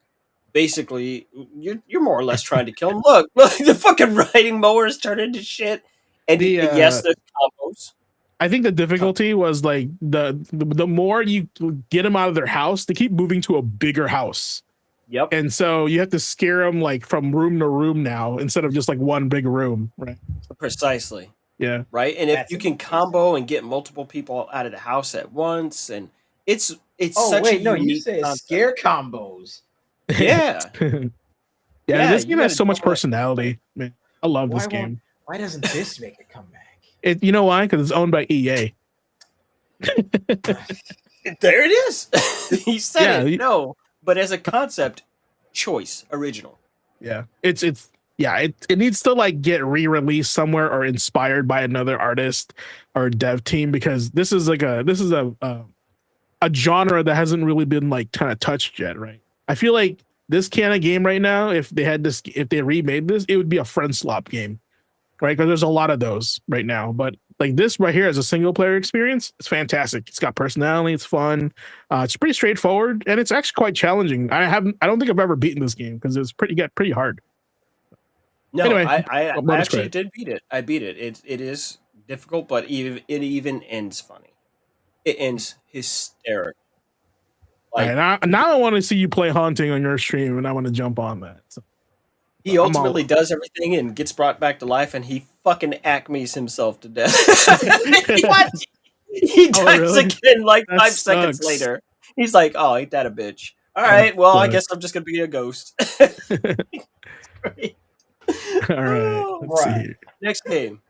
All right, next game is a game that I discovered while walking through a mall because it was loud as hell in Aladdin's Castle. Yes, that was the arcade, the name of the arcade that it was in. Hell And I, yeah. and I remember this. Ratatouille me. Yeah, He said Aladdin's Castle. Holy shit. yeah, Mhm. I remember this Wow. loud ass SNK machine. Deep Wait. magics. Yep, and with some awesome beat 'em up gameplay that I'll put up here right now. This is Ninja Combat, one of the first beat 'em ups I've probably encountered for the Neo Geo. It's weird because it's a projectile beat 'em up, not exactly quite like Hands, but they did make another one called Ninja Commando. They were just pumping out ninjas in the late 80s and early 90s here. So this one came out in 1990 exactly, and here's 5 fun facts of Ninja Combat, not to get confused with Ninja Commando. This was one of the first early Neo Geo beat 'em ups. Ninja Combat first released in arcades in 1990, then hit Neo Geo hardware, making it part of that early wave of Neo Geo action games before the system became heavily associated with fighting games. That's a ominous future prediction here coming up soon. It was developed by ADK with SNK. The game was developed by ADK, also known as Alpha Denshi, alongside SNK. ADK would later become closely tied to Neo Geo library with games like World Heroes and Ninja Commando. Number 3, the heroes are named after Joe and Hayabusa.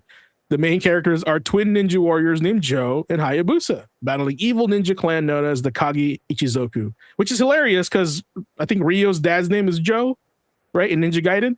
Mhm. So I wonder if this is part of their squabble with no, that's Tecmo, not Capcom. Number 4, you unlock allies as you play. Right? As the game progresses, characters like Musashi, Kagero, and Genbu join the fight and become selectable, giving the game more variety than a basic 2-player character brawler.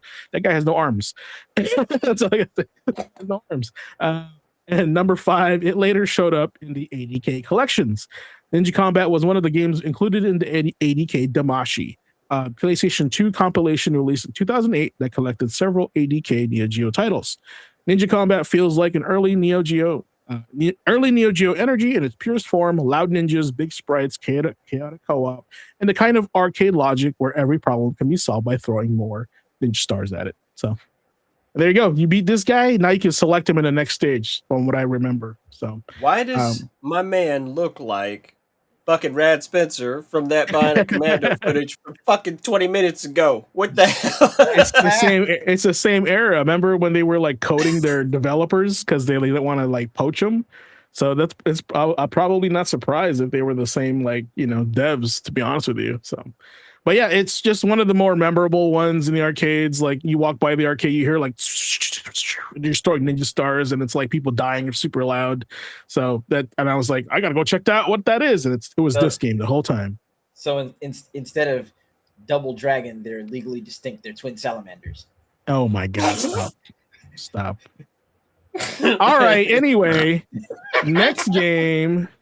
Don't mind me. I am an idiot. We're changing this to the bootleg episode. I need a badum tis like soundboard.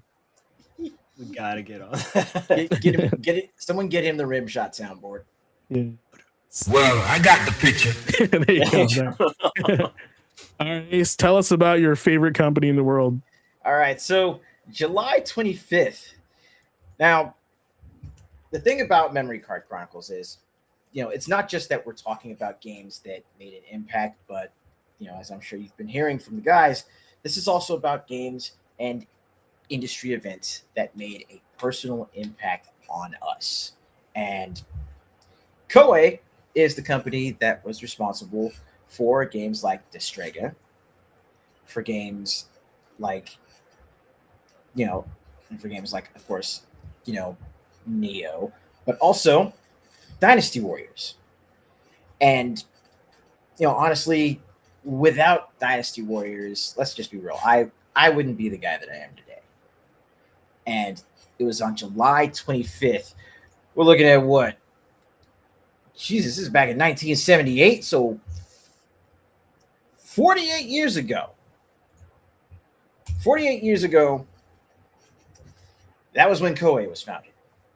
And honestly, what's amazing about this is that even to this day, with fan events like Muso May, there's just so much that Koei has actually done for gaming, especially with coining and solidifying the battlefield action genre. I mean, we wouldn't have Sengoku Basara. We wouldn't have Sengoku Basara Force Sumeragi, which both released this year, without Koei. I mean, they brought us Romance of the Three Kingdoms, Kessen, right? So before we but what game is this?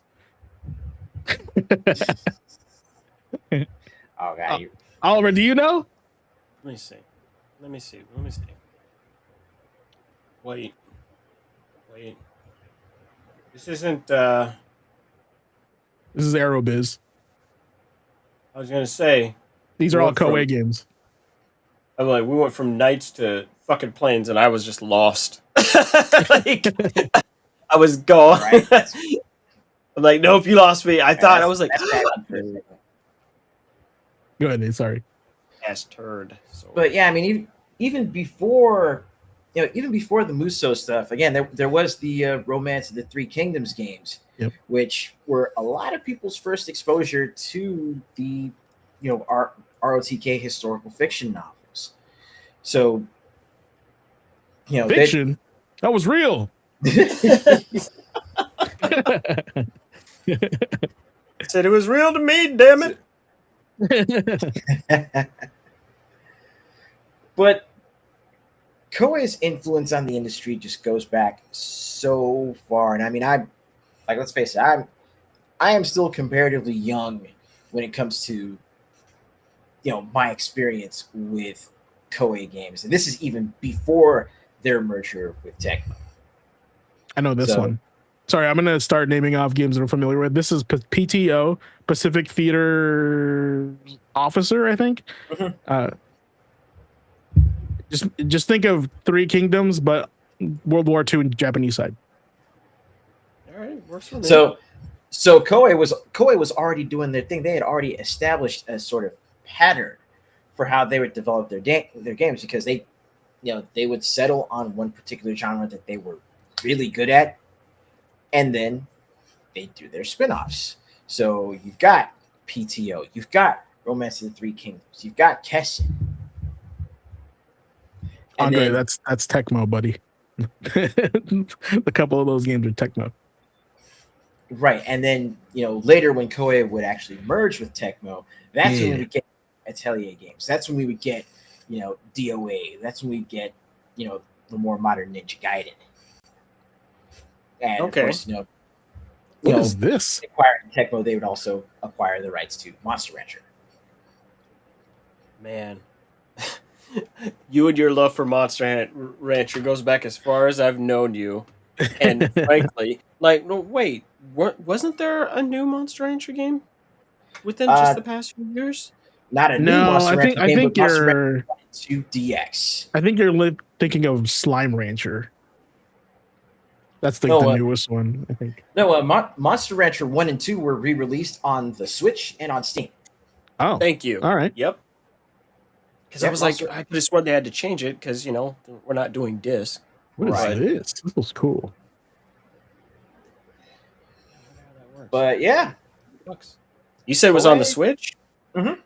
Why the fuck am I not playing Monster Rancher? Now I'm old enough and smart enough to understand what the hell I'm looking at. I threw away all my CDs. Oh no! Yeah, I sure fucking didn't. No, I still got the stack. I'm about to have the best Pokemon. Okay, message Legion. There you go. It's cool. All right. But yeah, Koei definitely had a major impact on me as an individual and as a gamer. And on top of that, on this very same day, July 25, but fast forwarding it a little bit, another, let's just say, another 17 years or so. I got you, buddy. Let's do it. Yep, moving forward from Koei's founding to Babby's first tag team fighter. So clean looking. My first exposure to KOF was with 95. I had played it in the arcades. I had also played the demo on the PlayStation. And it was so cool seeing, characters from these games that I had already played previously, because I had played Fatal Fury both on the arcades and on the SNES. I played Art of Fighting in the arcades and on the SNES. And now seeing them all in the same game, it's like, wait, Ryo knows Terry and his boys? What's going on? And who's this jerk in the black jacket? But another thing that really stuck with me with KOF 95 was the music. Very good. The music in this game was it had a unique signature to it. It was very jazzy. It was very, almost casual compared to a lot of the more stereotypical action movie, kind of titles that were around, like Street Fighter. Right? Like Mortal Kombat. He's saying it's very stylish. That's what he's saying. It is very stylish. I mean, hell, you've got King, a bouncer at a club. I mean, how much more stylish can it get? A bouncer at a club who does Muay Thai, who can stand in the ring and go toe to toe with Terry of all people. I mean, how much further does it go, right? Ooh. She just historically been mean. She'll beat your ass in Capcom versus SNK too. She will light you up, man. Yep. Watch out for her. Terminator kick. It's your favorite move. Yep.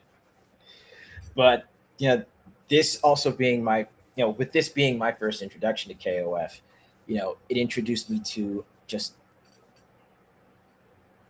it opened my mind to so much as far as the format for fighting games. I mean, how you can have your teammates in the background cheering you on, or getting upset when you're taking a hit or when you lose. I love that they were sitting out like that. Yep. Like you're tapped. That's cool. That stopped after 98, unfortunately. Yeah, that's why they say 98. It's like the best one. It was like the last. It was like the optimal version of the original style. Yep. But on top of that, you know, it really opened my mind to, you know, just it opened me up more as far as what I could do with character design. So it actually expanded my horizons as an artist as well as a gamer.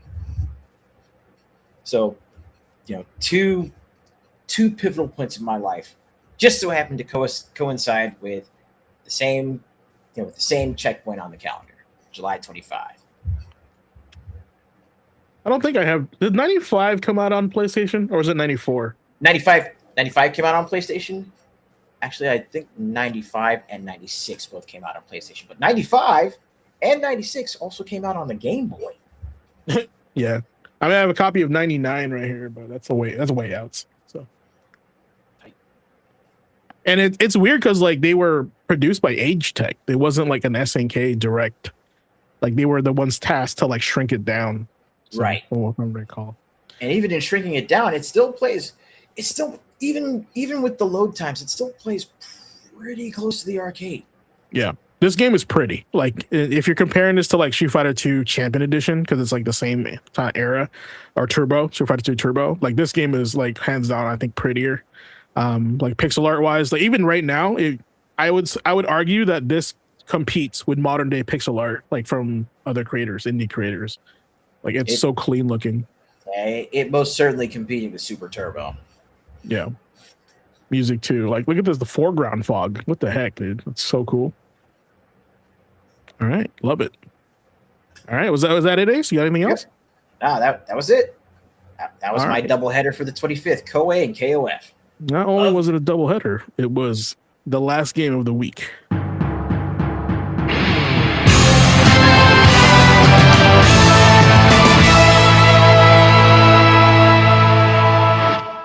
We did it. We covered that area. What do we got next, guys? Oh, straight to the Watchdog. It looks like. At this point, yeah, we're just running into the Watchdog. Well, can I get my bark, please, Captain? Oh yeah, you got it. I'm all here falling asleep. What the hell? Yeah. That's it. Sleeping on the damn job. My goodness. I know. There we go. Now Got we're it. onto the Watchdog. So standard Watchdog forte is I just try to keep my eye out for good sales, good buys, and things to keep you ahead of the curve, keep you relevant, keep you having fun, and not destroying your wallet in the process. I actually found some pretty good deals this week for you digitally across the board, including a game that's been discussed this evening. So, love to see it. So let's just go ahead and start going down the list, especially since we were just talking about roguelikes and roguelites. Hades 2 is a roguelite with a T. That's on sale right now on Steam for $20.99. It's only a couple of bucks off. Yeah, it's worth it. It's not even a question. And before you even start fucking with Hades with Hades 2, obviously you need to be playing Hades 1. I don't have a price on that immediately, but considering Hades has been out for a while, I think I saw it at like 7 something. yeah, Hades Easily. is $7.49. Boom, just buy them both together. In fact, just looking at this, you can get Hades 2 and Hades 1 together for less than the normal sale price of Hades 2, which is $30. So no, like that's a total doubleheader. Like no, do it. Just do it. Right? They're great games. They play great on every platform. It's choice. So make sure you get that one in. Now there was a new game that I haven't played, but it looks interesting to me, and it's got a launch discount of about 20% off. So I wanted to take the time to point it out. But it's called The Mound, and that's way fucking funnier than it should be because I'm a weird perverted fuck. That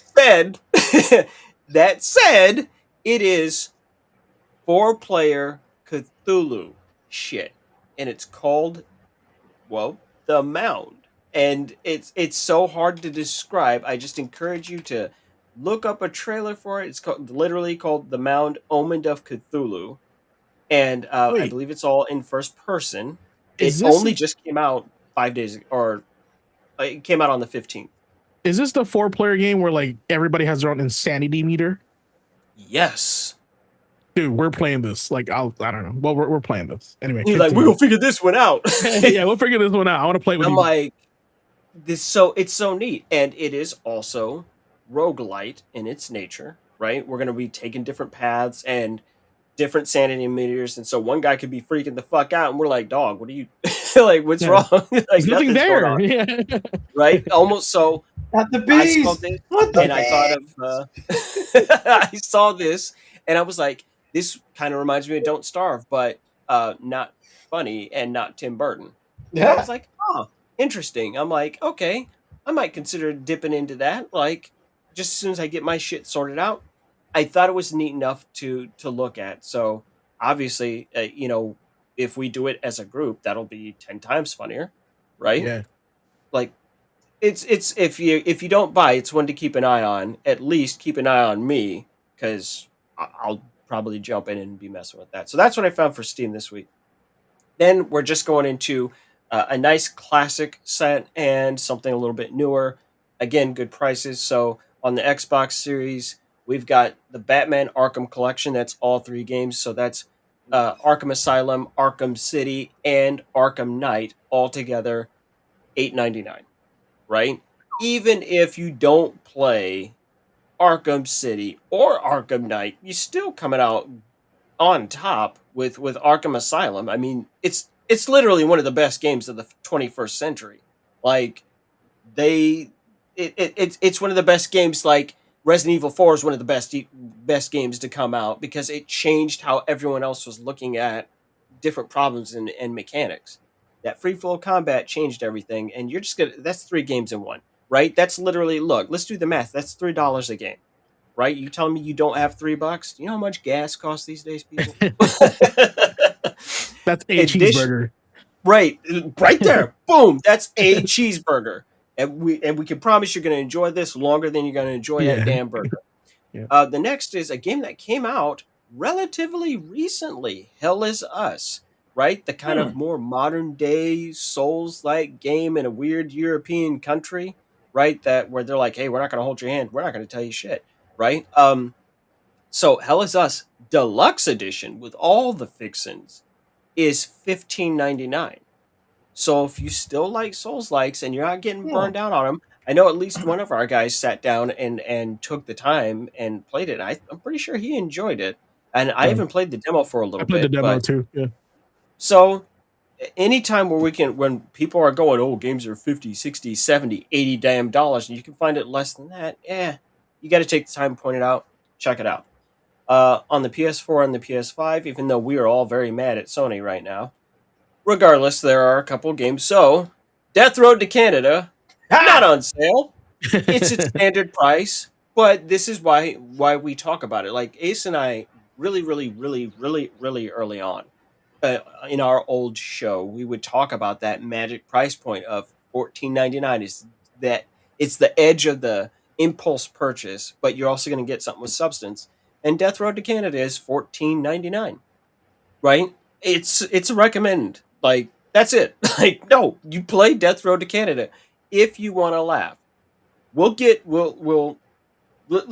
put it this way. One of the funniest things that ever fucking happened to me in Death Road to Canada that we just didn't get into it is you can play with special characters turned on, which is instead of just finding completely randomized people out there, no, you have set special characters. And a motherfucker with a hockey mask and a chainsaw showed up, said nothing, was like, "You want it in?" And I let his ass in. And I am in the car now. He is in the car. And I was like, oh, okay. And I was like, it'll probably be fine. This is probably just a big practical joke and blah, blah, blah. No. It's fucking Jason Voorhees. And every time there's a morale hit to the group, someone in your group is going to mysteriously fucking vanish. He's like that. He's like that guy in Demon Souls that you add to your like camp. He's like Patches, but he's just murdering Yeah. everyone. And it was a great run too. I was like 2 days from Canada, and I just got hit after morale penalty over and over and over Oh again. man. And people started disappearing. I was like, oh, well, I've got just him left. Nope. If it's just him left in the car, he goes, oh, he's sad he doesn't have friends. He gets out the car, fucks off into the woods, and ends your game. And I was so mad. And I just remember my guys were like, what did you think was going to happen? I was like, I don't know. Also, his name is Mason. Mason Dorhees or Dorkeys. That'd be funny. They do shit like that. Oh It well, is- the run you were playing that I was watching you play, you picked up the Cloud impersonator. Yeah. Wait, His What? name was not Cloud, but it was Nimbus. oh my god! And I forgot the last name. The last name was so clever that I erased it out of my brain. man. But it was like Nimbus something that like synonyms with strife, right? From what I recall. Ordeal. Yeah, Nimbus Ordeal. Oh my god, that was my so God, funny. Are you You kidding? you may not have Yeah. seen me, but I was laughing my ass off on the side of the screen. Hey, I was like, yeah, that's the Buster guy. Sword and everything. Nimbus Ordeal. Oh my I was god! like, His okay, weapon sus. is the Guster sword. Like, Yeah. I'm like, oh, okay. I just looked. I was like, so we're being stupid, huh? Like Christ, that's the that's plan. right. Okay. I just didn't know, and you run with it. So Death Road to Canada is easily one of the most entertaining games if you don't take it seriously and you just go, either we get there or we don't, and enjoy the ride. Enjoy the ride. Literally is the ethos of Death Road to Canada. Either we get there Additionally- or we don't. Let's find out. Right? And it's got multiplayer. It's got couch co-op. Yep.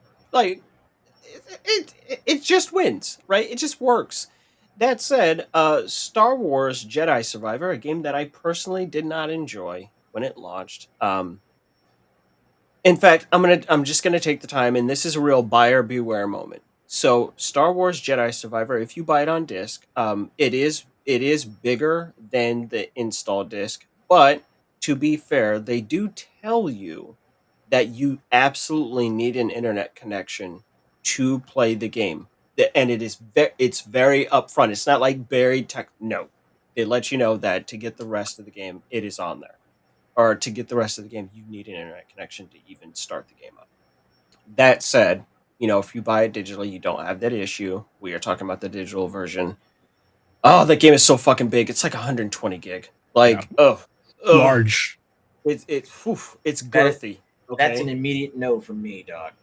It's a big ass game. However, if you didn't get around to playing it, it's $10.49. Do I think it's $10.49 worth of fun? Maybe. It might be at this point. I played it at launch. It was buggy as shit, right? It was so far removed from Jedi Fallen Order. I was like, you guys took a perfectly good thing and fucked that right up, right? I was disappointed. Your taste may vary, but just know that you have the option to try it for a little bit less than before. Now, we're going to jump over to Nintendo Switch 1 and 2, a game that I absolutely love. Nobody will play this shit with me. It's like Mario Party. I think the Overcooked games are fun. Overcooked 2 is $6.24 for the Nintendo Switch right now. Okay. Right? Nice, clean, just throw 2 cheeseburgers at it. I like our new standard. How many cheeseburgers this game cost me? Okay, Yeah, I love it. it's like the Waffle House index for hurricanes. We got a McDonald's cheeseburgers index for how fucking expensive games have gotten. Right? How many cheeseburgers can I get? Someone's gonna do the math. You'd be like, yeah, how many cheeseburgers is It's GTA $6. $6 for 2. Yeah, that makes sense. They're $2.99. I looked the other day. Confirmed it. Oh my god. Oh, if I sat down and bought Grand Theft Auto 6 in cheeseburgers and ate those burgers in one sitting, I would die. Yeah. Yeah. It'd be like what, 16 cheeseburgers at least. You'd have to get half of those cheeseburgers to Wimpy today.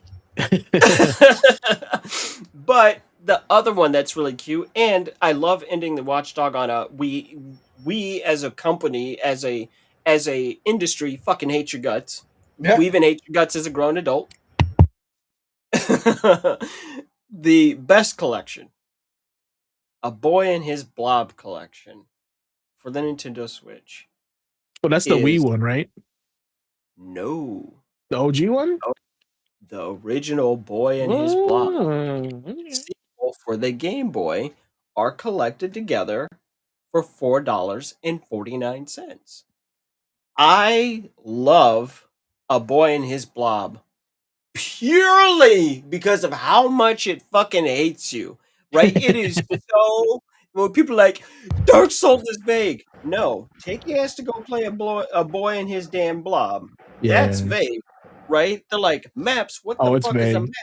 You hanging out with a fucking blob, feeding his ass jelly beans all day, literally raising his blood sugar. It's literally a boy and a diabetic collection because you're gonna kill that thing.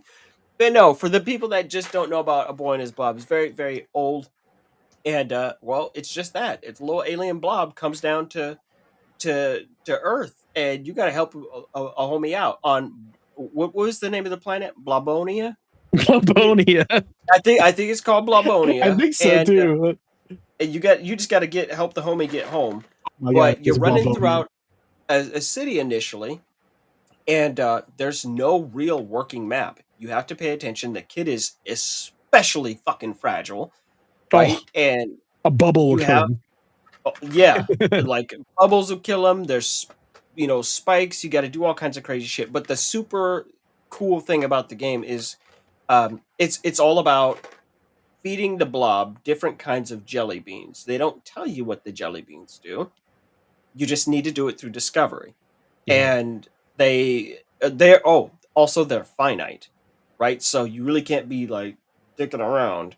And basically, you're going to run around the game world getting money so that you can go buy more jelly beans so you can actually make progress to the point where, oh, I can actually go to the planet and help rescue these people. They're being subjugated and shit by their king.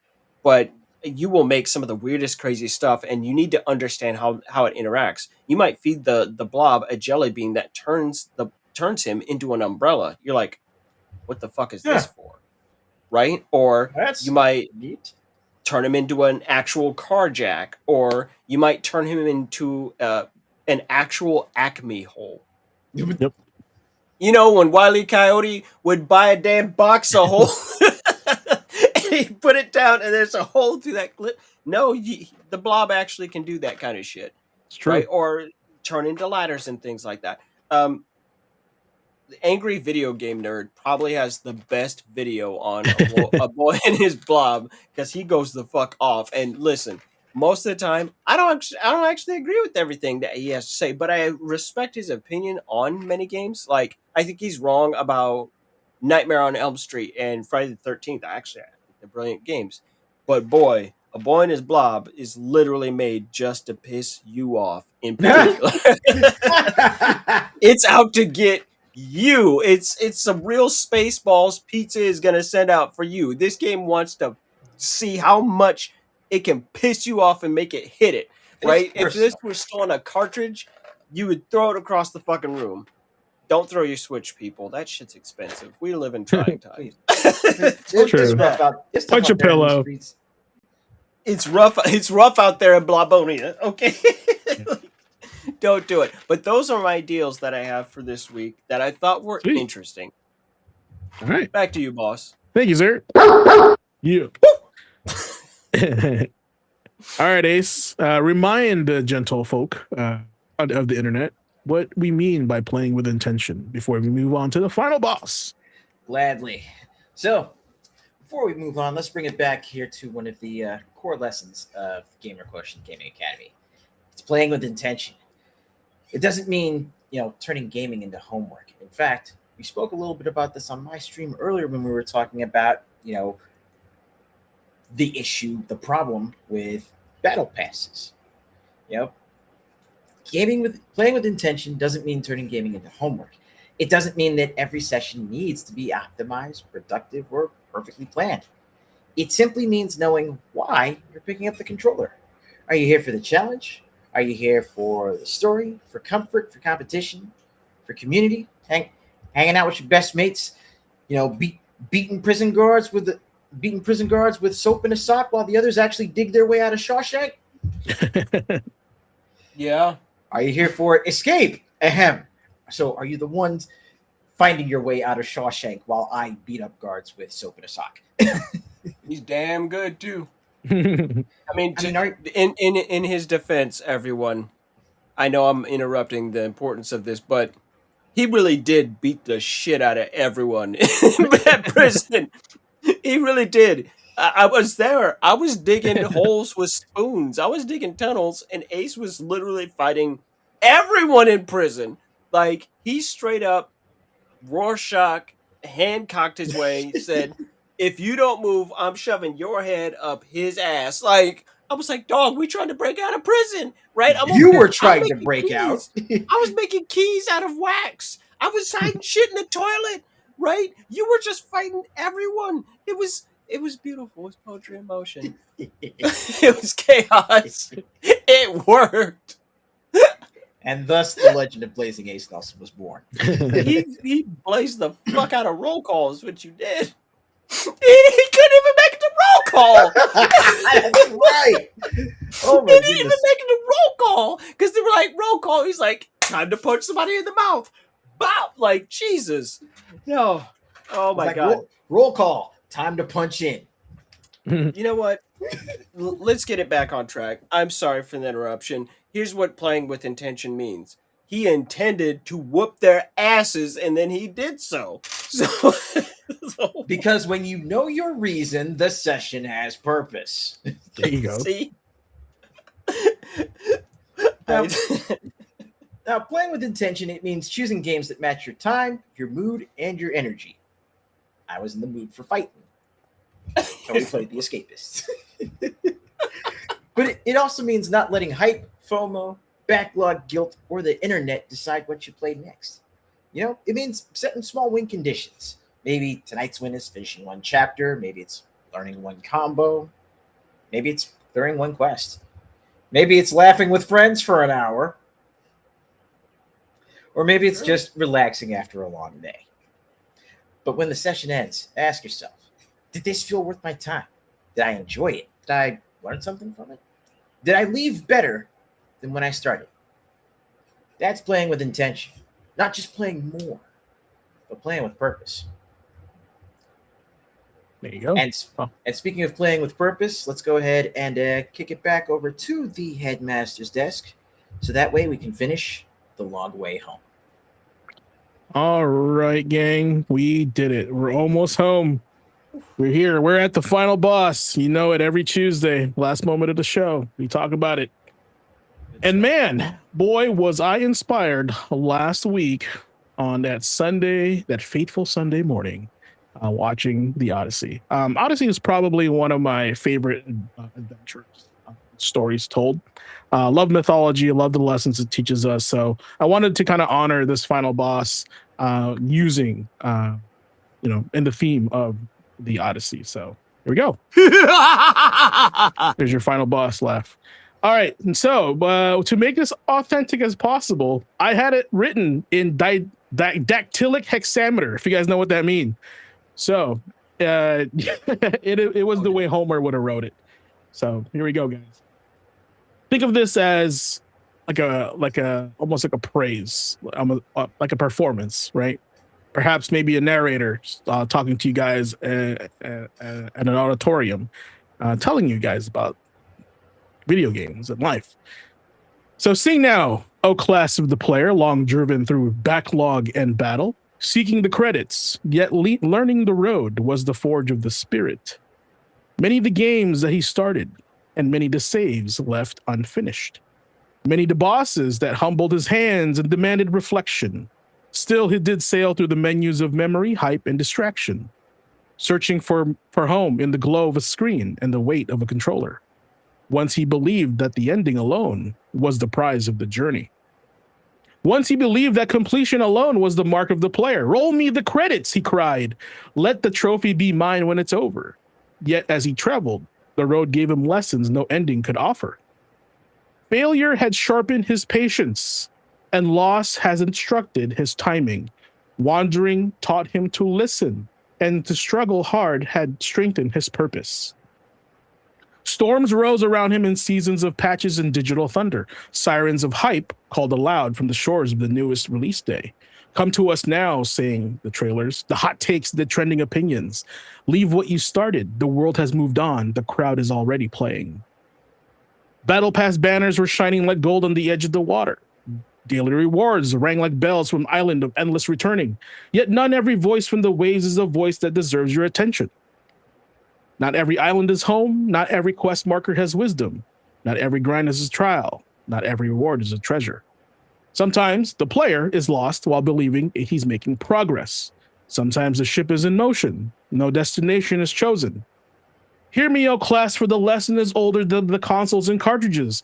Every true player must know what he seeks when he first takes the journey. Every gamer has Ithaca waiting beyond all the storms and distractions. Maybe it waits in the story you promised yourself you would finish.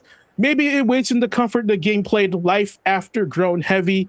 Maybe it waits in the training room, one clean combo from mastery. Maybe it waits with your friends in the lobby, still laughing together. Maybe it waits in the old RPG that has called you for years from the shelf side. Home is not always a place. It may be the reason you started. Home is the feeling that gaming still matters beyond all the noise. Home is the moment you remember the player you wanted to become. But the homecoming alone is not what has crafted the hero. No, it is hunger and hardship, the reset, the loss, and the lesson. No, it is learning the pattern and standing again after failure. No, it is choosing the path where the internet begs you to wander. No, it is knowing the difference between true adventure and the FOMO. So let not the backlog become like a chain on the neck of the player. Let not the library stand as a tower of guilt and unfinished assignments. Gamers and games are not homework, and joy is not measured by count of completion. Play not to prove that you kept with the crowd and consumed every season. Play to discover the meaning that waits in the time you are spending. Ask before sailing, why this game, why tonight, what am I seeking? Ask before spending, what coin does this ask, and what value returns me? Ask when the sirens of hype start to sing from the rocks of distraction, is this my journey or merely the noise of the crowd at the shoreline? Ask when the grind has grown hollow and victory tastes like obligation. Andre, I know you mentioned that before. Does this still serve me, or have I become but a ghost at the controller? Wisdom is not always pressing continue through every encounter. Wisdom is sometimes returning to port and repairing the vessel. Wisdom is sometimes changing the build when the battle demands it. Wisdom is sometimes laying the controller down for the evening. Walking away is not failure when walking away has intention. Starting again is not failure when starting again brings direction. Therefore, class, take the long road whenever the long road has meaning. Sail when the journey is worthy. Resist when the sirens are calling. Choose with intention the games that deserve your attention and spirit. Guard well your time, for your time is the coin that no player recovers. Spend it on worlds that will teach you, restore you, challenge, or change you. Every gamer has Ithaca, somewhere beyond all the storms and distraction. Every gamer has some distant shore where the first spark is waiting. Yet, it is not just the shore, but the voyage that fashions the player. So raise up the mast, grip the controller, remember your purpose, because the long way home is where the player is made. And that is your final boss for this evening, ladies and gentlemen. So, like I said, very inspired by Homer. Hopefully that poem and that writing was resonated with you guys, because I feel like that is very gamer quotient gaming academy. You know, And Here's what I can say about your final boss, not just for this week, but for your final bosses in general. Just in case for people that don't understand, one of the things that he's been doing this entire time is that he is trying to teach you to stop just doing random things because they're random. He's trying to teach all of us how to not just go along with the crowd, right? And he's trying to teach us what the real meaning of intentionality is. It's not enough to go, I like pizza. Why do you like that pizza? Why do you enjoy that topping? Understanding yourself. And when we do those things, we spend our time far more wisely. We look at what we're playing, how we're playing it. We start to find our own pitfalls because we are looking at things truthfully and authentically and with intention. Sometimes it's important to be brave enough to walk away. Just because you stop doing a thing doesn't make you a quitter. Sometimes the walking away was the point. You are wasting your time on something that is never going to work for you, no matter how much you throw yourself at it. Like, I don't know, just as a silly example, I'm never gonna get into embroidering. It's not gonna happen. I don't care about embroidering. But if I were to spend a ton of time and a ton of money and sitting there watching on YouTube and going, I don't want to do this, I don't care about this. Yeah, I can learn the skill, but that's wasting the time, right? Like that's all I'm doing is intentionally pissing myself off, and being Yeah. able to know to walk away from those things is just as important as pursuing the things that you actually want to go after. And one of the things that I've seen throughout the entirety of playing games for 40 years is that people will spend an inordinate amount of money on something not because they personally deeply enjoy it, but because everyone else says they must do it. This tends to piss people off about me, where I'm like, I don't give a damn if you say, oh, it's good because it's popular or not. I don't care. I'm going to look at it individually and intentionally, just as he said, and go, is this the right fit for me? I can sit here right now and tell you Darksiders 1 is the best Legend of Zelda game I ever played in my life, but Darksiders 2 and 3 ain't it for me, right? And to be able to go, this doesn't feel right, I'm not enjoying this. Nope, I'm just going to enjoy the experience that I had. And we need to do that with everything, even more so than ever, to be intentional in your actions when the cost of our hobby is about to go up in a mean way, right? We've got Grand Theft Auto right around the corner, just a few scant months ahead of us. And they're going to be charging us a minimum of 80 on that. You need to find out what that $80 is worth to you. Now, if you're like, hey, it's been a hot minute, you're like, man, I haven't played Grand Theft Auto 6 since I was in, or Grand Theft Auto 5 since I was in high school, which that fucking hurts thinking about. But Yeah. like, your ass, like, let's put it this way. When did GTA 5 drop? Was that 2013? Oh my gosh, I think so. Let's see. Like, just to look at it, just to put it into perspective. September 17, 2013. Yeah, so your ass was 17 years old in high school playing GTA 5. The next GTA comes out when your ass is 30. Like, Life is different. I'm sorry for all the psychic damage that I gave everyone in that moment, but that's where we're at. You got to figure out what the fuck your $80 is worth. And that means looking at it honestly. And if you go, nope, this is not tolerable, I'm more proud of you than anything else to be able to do that. You go, it's not right for you. You know, I'm something of a scientist myself. I'm something of a cheapskate myself. Like, no, it really is it. Don't go along with what everyone else is doing just because they're going along with it. But give them a chance to disappoint you too. Give them a chance. I don't care about Stellar Blade. I tried the demo. I'm like, oh, hey, this is pretty competent, but I could feel that I was in the middle of the beginnings of my Souls burnout. I was like, I don't think there's anything wrong with this game. I'm a little tired of this genre right now, right? Yeah. And just let people have it. Like, let them go and enjoy it by themselves. And I just stayed out of the discourse on it completely. And uh, uh, Near Automata, I tried that demo. I started falling asleep playing it. Like, and that's my one rule. My one big rule. If a game starts making me do this, if I'm nodding off in the middle of playing it, stop playing it immediately and walk away.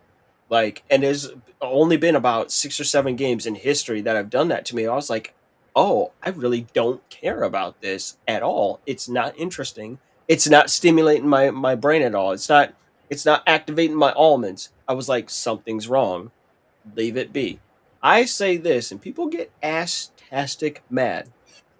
Here's the thing. If you like something, you don't need anyone else's validation to enjoy it, right? If there's 1,000 people liking Near Automata, hey, you're one of 1,000. If no one likes it, you that one fucking guy. That's the way it should be.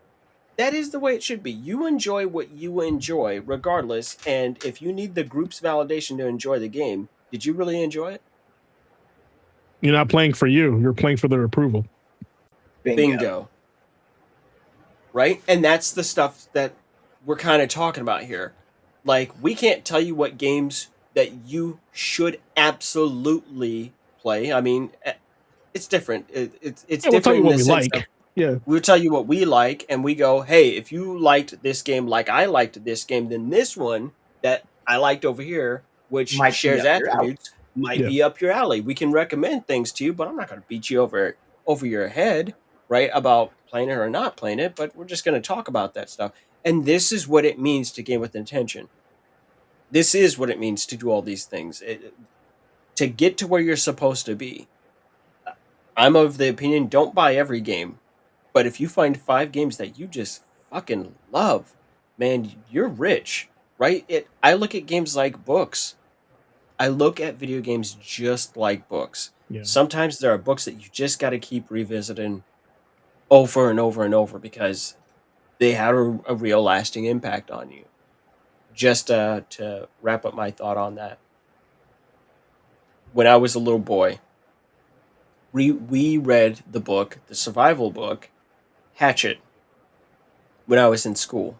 And it's about a boy who was in a plane trip on his parents have divorced, and he's on a plane trip in in a Cessna, right? Just a little small little plane to go to his dad in Canada, right? And his mom had gifted him a hatchet because he knew he was going to be up in the woods, yada yada yada. And the pilot has a heart attack, right? And he dies right there while the plane's going. And the boy keeps flying the plane for a while until it runs out of gas. It crashes in the wilderness. And this kid's basically stuck out in the woods for like 45 days alone. And it had such a big impact on me that we just got done reading it to my kid, right? And now it's like the highlight of his week. He loves that shit, right? And we've moved on to the sequel. So something from decades ago, we've brought back into the present. You know, I explained to my wife the importance of game preservation, being intentional about this, not just eating up whatever random slop that shows up in front of you. Is that when I take an old game and hand him Super Mario Brothers, right? If I hand him the book of Hatchet, or I pull out a nice old song, right, and we put that on the record player, or we put it on the CD player, or whatever, I'm handing my kid something more powerful than a product. I'm handing him something more powerful than just a game or a book or a movie. I'm handing him time, a specific fraction, a moment in time, right? That code from that version of Super Mario Brothers is the same code from that time. It's not like, oh, the code changed and mutated. This isn't fucking carrying. It's not getting worse over time. It's the same code that I played 40 years ago, right? To be able to bridge that gap of time and go, this is what it was like for me. He's going to go, this is crazy. I'm like, yeah, we got to where we are by starting here and being able to develop that appreciation. So just keep that stuff in mind with not just your video games, but with everything you do. Is this actually valuable, or am I just going along with what everybody else is saying? And that's my piece on it. Yeah. Think about it this way, chat. People dig up old artifacts from the past, and now they're in museums worth millions of dollars. Back in the day, those were probably just like household items, right? So in a million years from now, when they dig up the stuff that you have, it means a lot to somebody, someone, something. So, but make it mean what it means for you as well. With that said, awesome job, guys. Ace. We need to add, it belongs in a museum to the damn soundboard every time a fucking banger comes up. They did, man. I was playing MK1 story mode, and they said that in the story, which was kind of funny. Yes. But that being said, class. Oh my God, there's so many of you. That being said, class, that's going to do it. Controllers down. Tonight, we took the long way home. And honestly, it's fitting because gaming is not always about rushing to the credits or clearing the checklist or proving you finished everything in your backlog. Sometimes gaming is about the road. It's the boss that humbled you. It's the run that failed. It's the build that didn't work. It's the party that carried you. It's the comfort game that brought you back. The old save file that reminded you who you were when you first started playing, even though you may not remember where exactly in the game you are. This is where the lesson lives. It's because the destination matters, but the journey is where the player is made. And every gamer knows there are sirens out there trying to pull us off course. There's new releases, there's hot takes, there's battle passes, there's daily rewards, there's FOMO, backlog guilt, the internet telling you what you have to play, what you have to finish, and what you have to care about. Yep. But not every voice deserves your sale. Not every island is your destination. Not every quest marker leads you home. And that's the lesson tonight. Know why you play. Know what you're looking for. Know what kind of experience you need right now. Don't let the hype, guilt, or noise choose the journey for you. Your backlog isn't homework. Your time isn't unlimited. Your attention is valuable, and the games you choose to play should mean something to you. That's what playing with intention is all about. Sometimes you insert coin. Sometimes you wait for continue. Sometimes you call game over and move on with wisdom. And sometimes you take the long road home because the long road has something to teach you. So as we close tonight's class, remember this. Every gamer has an Ithaca. Every gamer has a reason they started, a place they're trying to return to, a spark they're trying to protect. But the long way home, that's where the player is made. And with that, this has been Gamer Quotient Gaming Academy. I'm Blazing Ace Nelson, reminding you to protect your save file, spend your coin wisely, choose your path, and as always, play with intention. Class dismissed. Mission complete.